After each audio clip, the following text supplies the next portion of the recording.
Shri Ram Jai Ram Jai Jai Rama. Shri Ram Jai Ram Jai Jai Rama. Shri Ram Jai Ram Jai Jai Rama. Shri Ram Jai Ram Jai Jai Rama. Shri Ram Jai Ram Jai Jai Rama. Shri Ram Jai Ram Jai Jai Rama. Shri Ram Jai Ram Jai Jai Rama. Shri Ram Jai Ram Jai Jai Rama. Shri Ram Jai Ram Jai Jai Rama. Shri Ram Jai Ram Jai Jai Rama. Shri Ram Jai Ram Jai Jai Rama. Shri Ram Jai Ram Jaya Jaya Rama. Sakala Bhuvana Ratnam Sachidananda Ratnam Sakala Hridaya Ratnam Surya Bimbanta Ratnam Vimala Sukrata Ratnam Veda Vedanta Ratnam Purahara Japaratnam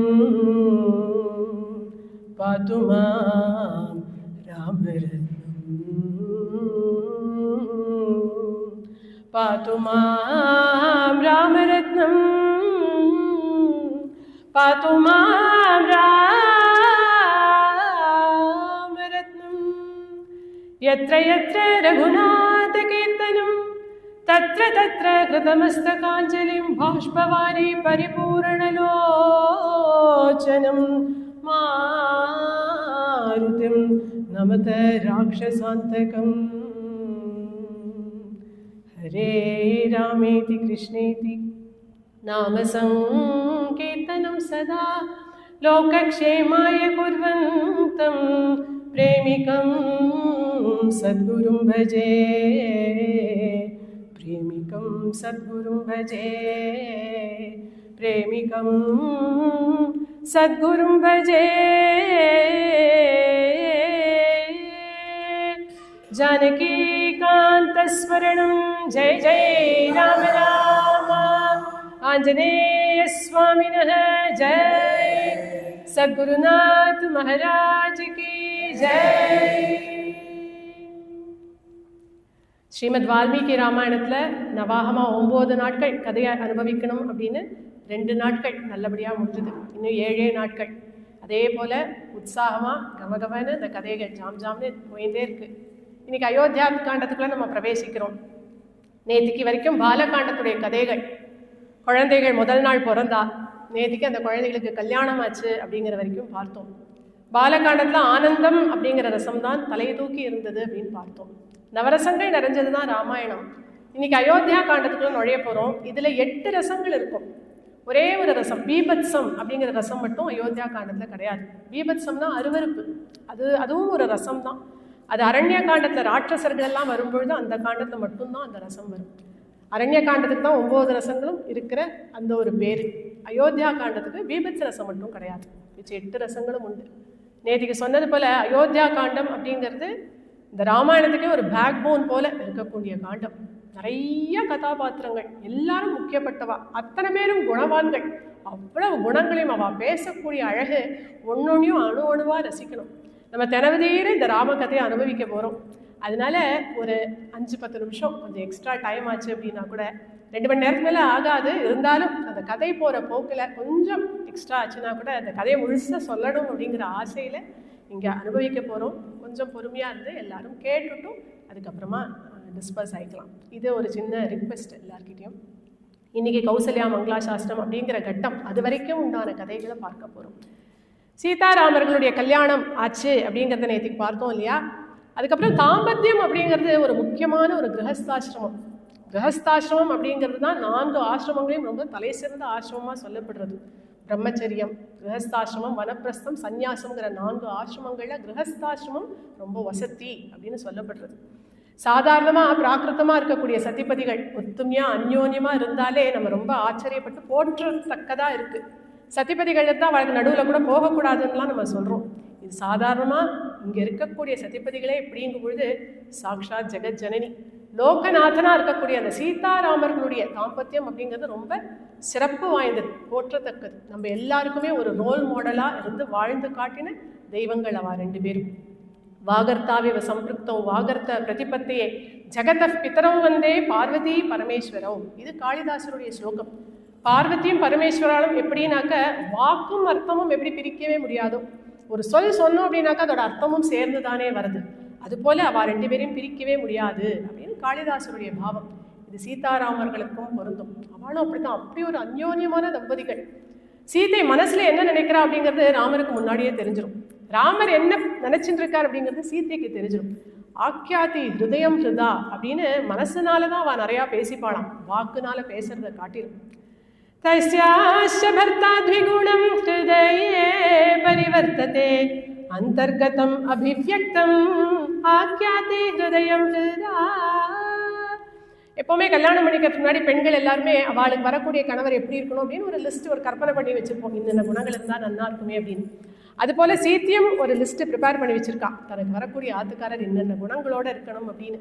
கல்யாணத்துக்கு அப்புறம் பார்த்தா அவள் என்ன எதிர்பார்த்தாலோ அதை விட பல மடங்கு குணவானா அந்த ராமச்சந்திர பிரபு திகழறதை பார்த்துட்டு அவளுக்கு அப்பேற்பட்ட சந்தோஷம். குணம் அப்படின்னா அது ராமன் தானே. ராமன் அப்படின்னு நினைச்சாலே முதல்ல குணங்கள் தான் ஞாபகம் வரும், அதுக்கப்புறம் தான் அவருடைய ரூபமே ஞாபகம் வரும். ராமனுக்கு பூஷணமே குணங்கள் தான். அப்பேற்பட்ட அந்த ராமனுக்கு தகுந்த பத்னியாக, தர்ம பத்னியாக சீதாதேவி இருந்துன்னு வந்துட்டு இருக்கா. தயா சராஜர்ஷி சுதோபிராமயா சமேவான் உத்தமராஜ கன்யயா அதீவ ராமஹ சுஷுபேதி காமயா விபுஸ்ரீயா விஷ்ணுரிவ அமரேஸ்வர. சாக்ஷாத் வைகுண்டத்தில் லக்ஷ்மியும் நாராயணனும் எப்படி இருப்பாளோ அதுபோல சீத்தியும் ராமரும் இங்கே அயோத்தியாவில் இருந்துட்டு அவளுடைய இல்லற வாழ்க்கையவே நல்லற தர்மமாக நடத்தின்னு வரா அப்படின்னு இப்போ நம்ம சொன்ன ஸ்லோகம் பாலகாண்டத்துடைய கடைசி ஸ்லோகம். அது மாதிரி வாழ்ந்துன்னு வந்துட்டு இருக்காங்கிறதோட பாலகாண்டம் முடியறது. இப்போ அயோத்தியா காண்டத்துக்குள்ள பிரவேசிக்க போகிறோம். முதல் ஸ்லோகம். கச்சதா மாதுலகுலம் பரதேன மகாத்மனா சத்ருக்னோ நித்ய சத்ருக்னஹ நீதः பிரீதி புரஸ்கிருதः சதஸ்ய நிவத்சத்ராத்ரா சத்கார சத்ருதः மாதுலேன அஸ்வபதினா புத்திரஸ்நேஹேன லாலிதः.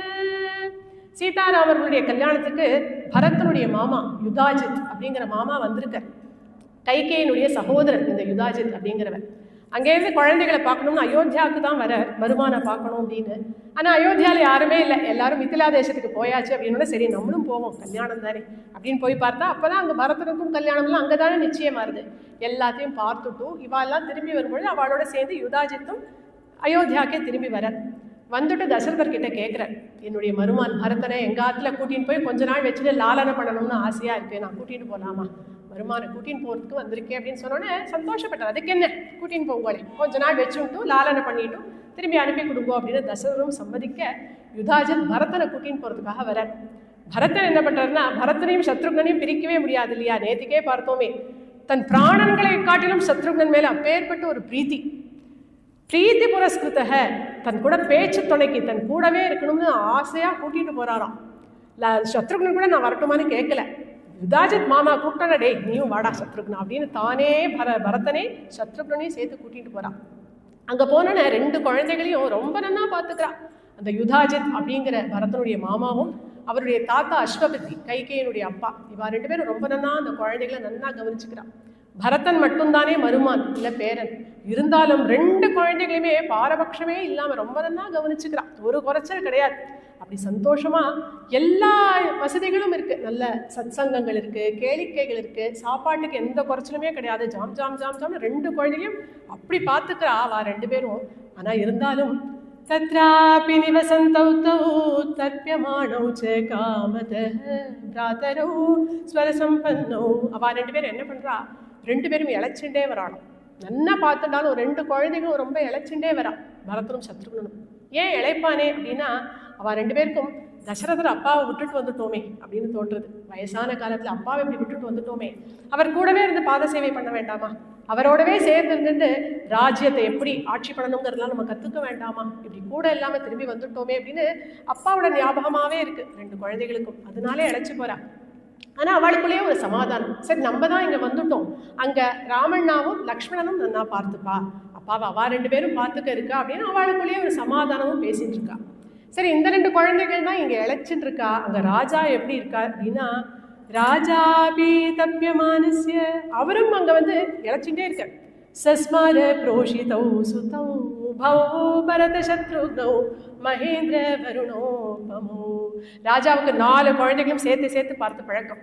இன்னைக்கு 2 குழந்தைகள் இங்கே இருக்குது, 2 குழந்தைகள் அங்கே கேகே தேசத்துக்கு போயிடுது அப்படின்னோடனே அவருக்கும் எப்படா இந்த யுதாஜை திருப்பி கொண்டு வந்து விடுவா குழந்தைகளை அப்படின்னு ரொம்ப ஏக்கமாக இருக்குது. கூட்டின்னு போய் 12 வருஷம் ஆயிடுத்தேன், இன்னும் கூட்டி கொண்டு வந்து விடலையே அப்படின்னு தாபமாக இருக்குது. நமக்கு 12 வருஷங்கிறது இப்போ இருக்கக்கூடிய காலகட்டத்தில் நமக்கு இன்னும் ரொம்ப லாங் பீரியட் அப்படின்னு தோணும். அப்போல்லாம் அவள் வாழ்க்கையே 30,000 வருஷம், ராஜா தசரதருக்கே 60,000 வயசு.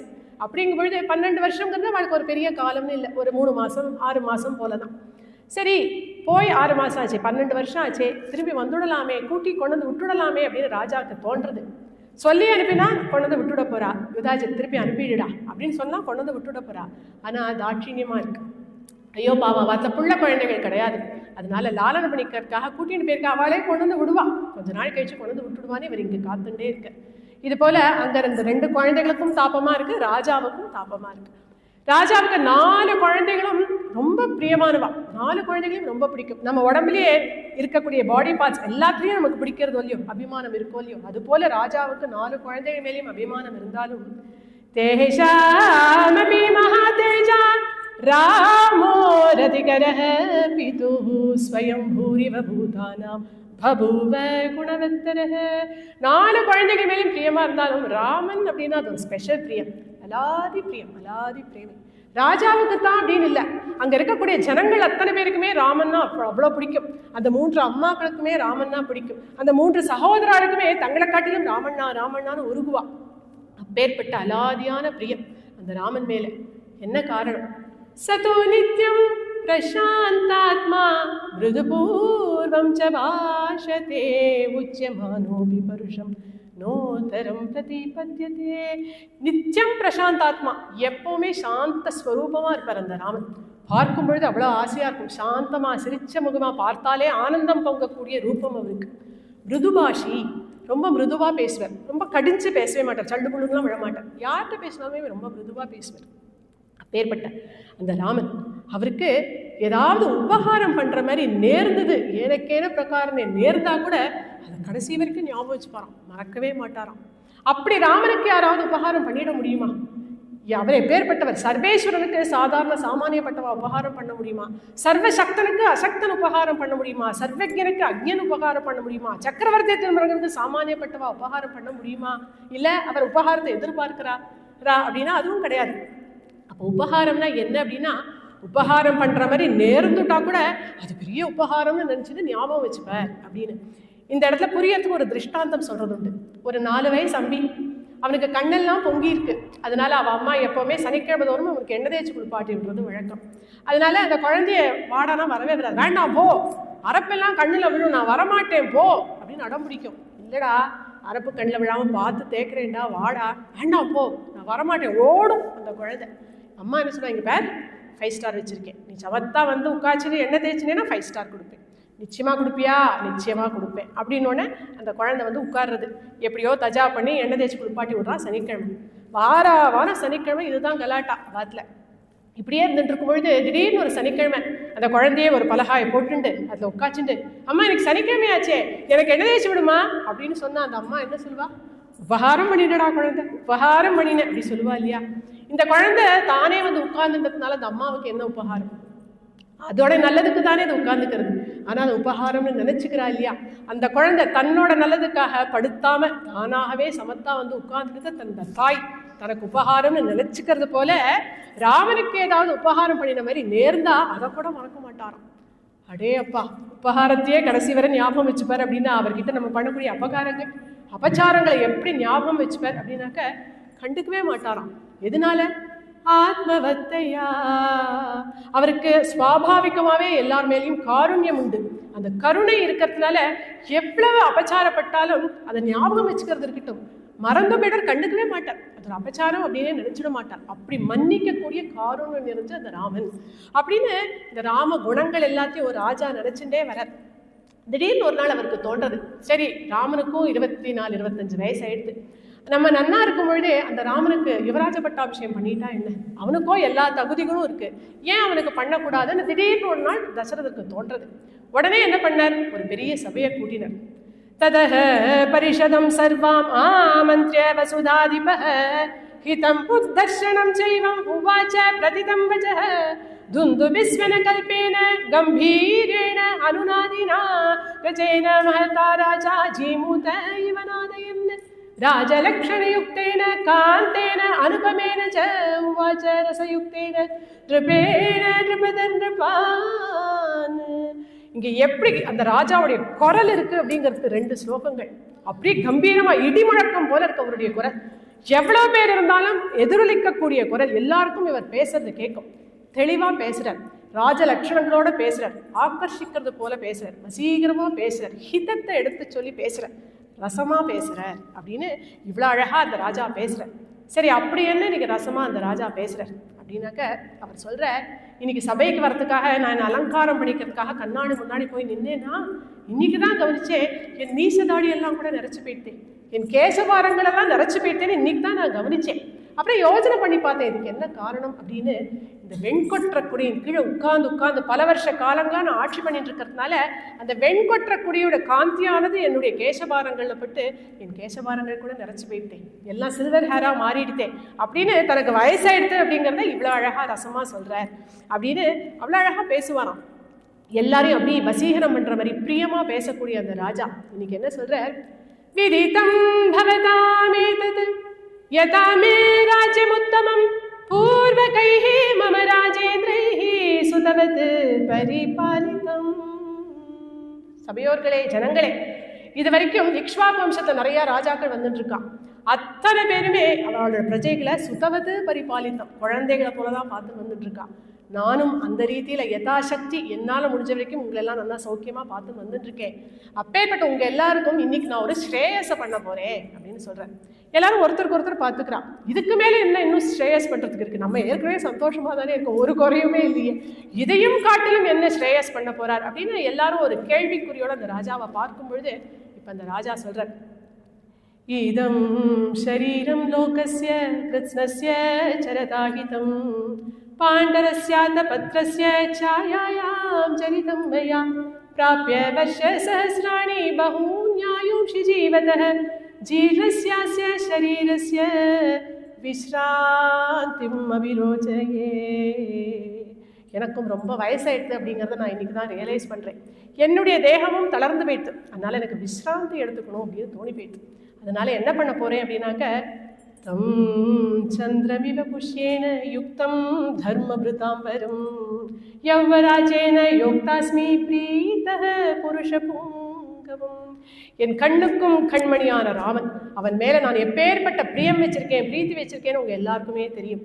அவன் தான் என்னுடைய மூத்த பிள்ளை, அவனுக்கு ராஜ்யத்தை பரிபாலனம் பண்றதுக்கான எல்லா தகுதிகளும் இருக்கு அப்படிங்கிறத நான் உணர்றேன். அதனால அவனுக்கு யுவராஜ பட்டாபிஷேகம் பண்ணலாம் அப்படின்னு ஆசைப்படுறேன். உங்க எல்லாருக்கும் இதுல சம்மதமா? அதுதான் அழகு. நான் ராஜா, நான் முடிவு பண்ணிட்டேன் அப்படின்னு சொல்லாம அத்தனை பேரையும் கூப்பிட்டு உங்களுக்கு எல்லாம் இதுல சம்மதமா அப்படின்னு கேட்கும் பொழுது இந்த ராஜா இப்படி ஒரு வார்த்தையை சொன்னோன்னே அங்க அப்படியே ஒரு பெரிய ஆரவாரம் ஏற்பட்டுதான். விருஷ்டிமந்தம் மகாமேகம் நர்தந்த இவ பர்ஹிணக அப்படின்னு அப்படியே மேகங்கள் எல்லாம் ஆகாசத்துல வரும்பொழுது எப்படி மயிலானது அப்படியே தோகை விரிச்சு சந்தோஷமா ஆடுமோ அப்பேற்பட்ட ஆனந்தம் இவ எல்லாருக்கும் ஏற்படுறது. சில பேர் என்ன பண்ணிக்கிறா, ஆஸ்போட்டனம் பண்ணிக்கிறா, சில பேர் கை தட்டுறா, சில பேர் பேஷ் பேஷ் ரொம்ப சந்தோஷம் அப்படிங்கிறா, சில பேர் அவளுக்குள்ள பேசிக்கிறா, ஓ எவ்வளவு நல்ல விஷயம் பண்றார், திடீர்னு சொன்னாரே ரொம்ப சந்தோஷம்னு அவளுக்குள்ள பேசிக்க அப்பேற்பட்ட ஆரவாரம் ஏற்படுறது.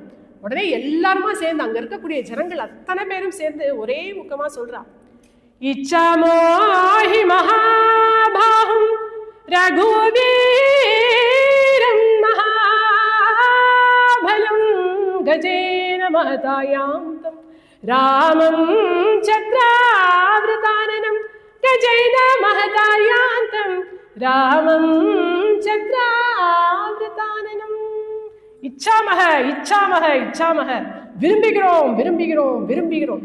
என்ன விரும்புறேன் அப்படின்னாக்க, அதோ அந்த ராமன் சத்ருஞ்சயன் அப்படிங்கிறது யானை மேலே ஏறி இந்த 4 வீதிகளிலும் சத்திர சாமரங்கள் எல்லாம் போடப்பட்டு பவனி வரக்கூடிய காட்சியை ராஜன்னு நாங்கள் எல்லாம் பார்க்கணும் அப்படின்னு ஆசைப்படுறோம் அப்படின்னு அத்தனை பேரும் ஒருத்தர் பாக்கி இல்லாம எல்லாரும் இப்படி ஒரு ஆரவாரத்தை ஏற்படுத்தணும்னு ராஜாவுக்கே சந்தேகம் வந்துட்டான்.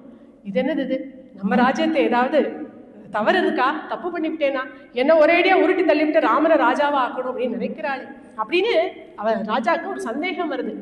அவருக்கு தெரியாதா ராமன் மேல ஜனங்கள் எல்லாம் எவ்வளவு பிரியம் வச்சிருக்காருன்னு தெரியாதா அப்படின்னா தெரியும். தெரிஞ்சாலும் அஜானன்னிவ ஜிக்யாசு, தெரியாதது போல அந்த ஜனங்களை பார்த்து கேட்குற, ஜனங்களே ஏன் என்னுடைய ஆட்சியில ஏதாவது தவறுதல் குற்றம் இருந்தா சொல்லுங்க, நான் நிவர்த்தி பண்ணிக்கிறேன் அப்படின்னு சொன்னோட ஜனங்கள் எல்லாரும் கையை பிடிச்சுன்னு சொல்றா, ராஜன்னு உங்க ஆட்சியில தப்பு அப்படின்னு நாங்க சொல்லுவோமா, ரொம்ப நன்னா பார்த்துக்கிறேன், சௌக்கியமா இருக்கோம் நாங்க, ஒரு குறை கிடையாது உங்க ஆட்சியில.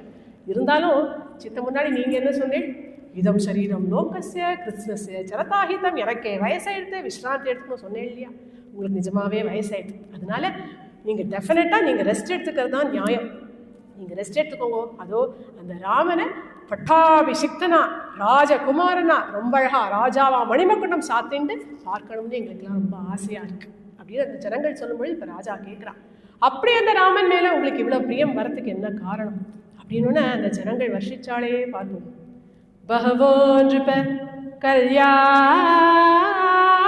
குணாஹ புத்ரஸ்ய சந்தி தே குணான் குணவதோ தேவா தேவகல்பஸ்ய தீமதः प्रियानानन्दनान् कृष्णान् प्रवक्ष्यामि अद्यतान् शृणु दिव्ये गुणैः शक्रसमो रामः सत्यपराक्रमः इक्ष्वाकुभ्योऽपि सर्वेभ्यो ह्यतिरिक्तो विशाम्पते रामः सत्पुरुषो लोके सत्यधर्मपरायणः साक्षात् रामाद् विनिर्वृत्तो धर्मश्चापि श्रेयासः प्रजासुखत्वे चन्द्रस्य वसुधायाः क्षमागुणैः बुद्ध्या बृहस्पते स्तुल्यो वीर्ये साक्षात् शचीपतेः धर्मज्ञः सत्यसन्धश्च शीलवान् मनसूयकः क्षान्तः सान्त्वयितास्लक्ष्णः कृतज्ञो विजितेन्द्रियः मृदुश्च स्थिरचित्तश्च सदा भव्यो अनसूयकः प्रियवादी च भूतानां सत्यवादी च राघवः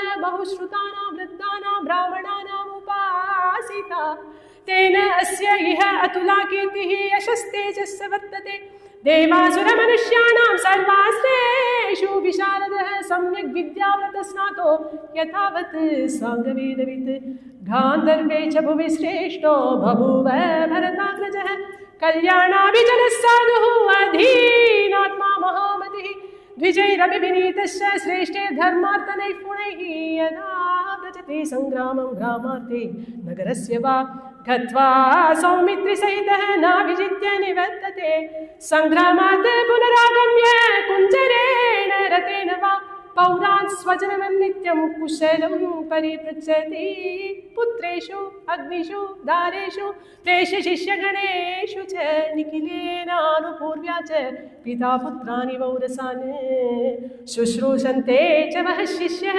कच्चित् कर्मसुदंशिताः इति नः पुरुषव्याघ्रः सदा रामोऽभिभाषते व्यसनेषु मनुष्याणां भृशं भवति दुःखितः उत्सवेषु च सर्वेषु पितेव परितुष्यति सत्यवादी महेश्वासो वृद्धसेवी जितेन्द्रियः स्मितपूर्वाभिभाषी च धर्मं सर्वात्मनाश्रितः.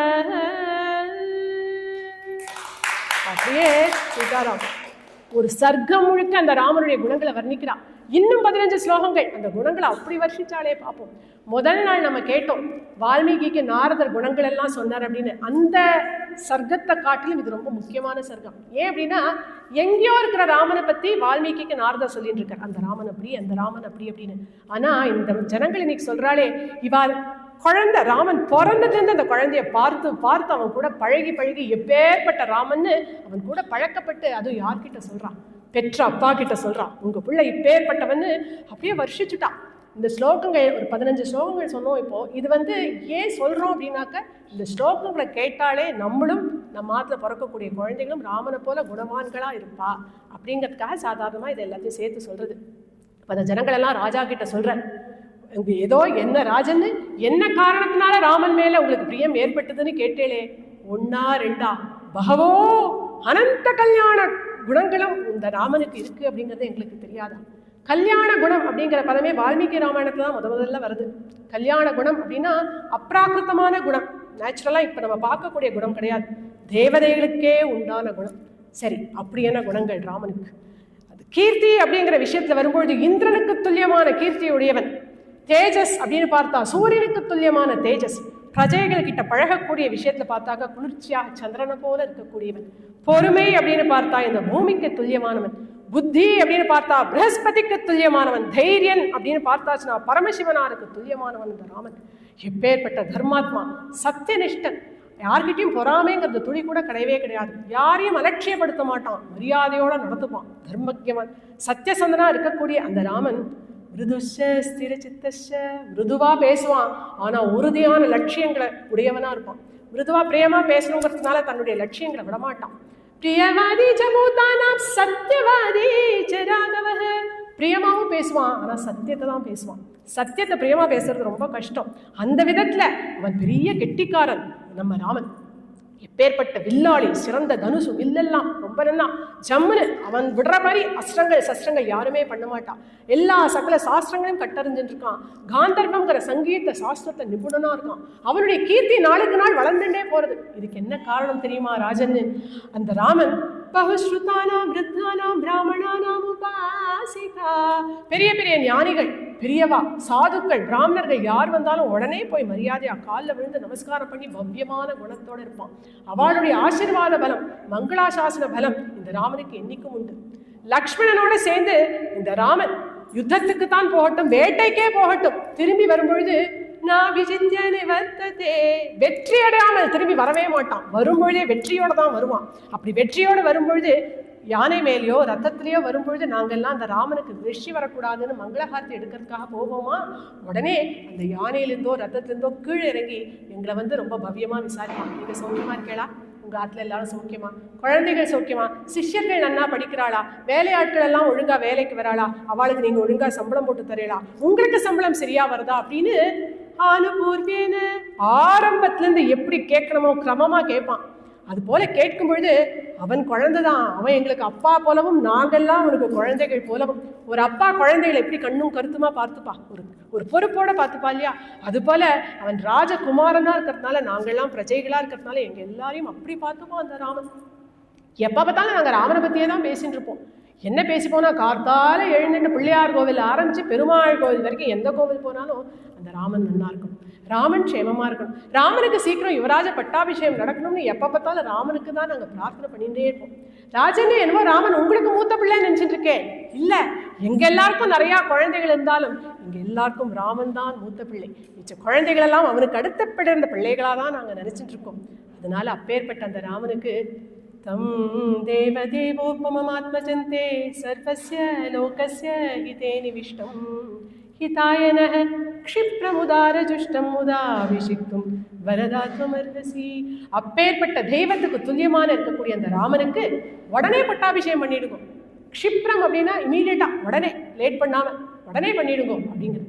சரி அடுத்த வாரம் பண்றேன், அடுத்த வாரம் வரைக்கும் எல்லாம் காத்துட்டு இருக்க முடியாது, உடனே பண்ணிடுங்க அப்படின்னு அந்த மக்கள் சொல்லும்போது எப்படி இருந்திருக்கும் அந்த ராஜாவுக்கு, அப்படியே காதுல அமிர்தத்தை வர்ஷிச்சது போல இருந்தது. இந்த இடத்துல 2 குறள் சொல்லலாம். ஈன்ற பொழுதிலும் பெரிதுவக்கும் தன் மகனை சான்றோன் என கேட்ட தாய், அது தாயா இருந்தாலும் சரி தந்தையா இருந்தாலும் சரி, ஒரு குழந்தை பிறந்தப்ப இருக்கக்கூடிய சந்தோஷத்தை விட அந்த குழந்தை எப்பேற்பட்டவன் அப்படின்னு கேட்கும் பொழுது அந்த பெற்றோருக்கு எப்பேற்பட்ட ஆனந்தம். இன்னொரு குறள், மகன் தந்தை காற்றும் உதவி இவன் தந்தை என் நோற்றான் கொல் எனும் சொல். ஒரு பிள்ளை அவ அப்பாவுக்கு பண்ணக்கூடிய உதவி என்ன அப்படின்னாக்க, இவனை பிள்ளையா பெற்றதுக்கு அந்த அப்பா என்ன பாக்கியம் பண்ணினார் அப்படிங்கிற பேர் அந்த அப்பாவுக்கு கொடுக்கறது தான் மகன் பண்ணக்கூடிய தொண்டு உதவி அப்படின்னு சொல்றான். ராமன் அதை பண்ணியாச்சு இல்லையா, அப்படியே சந்தோஷப்பட்டார்.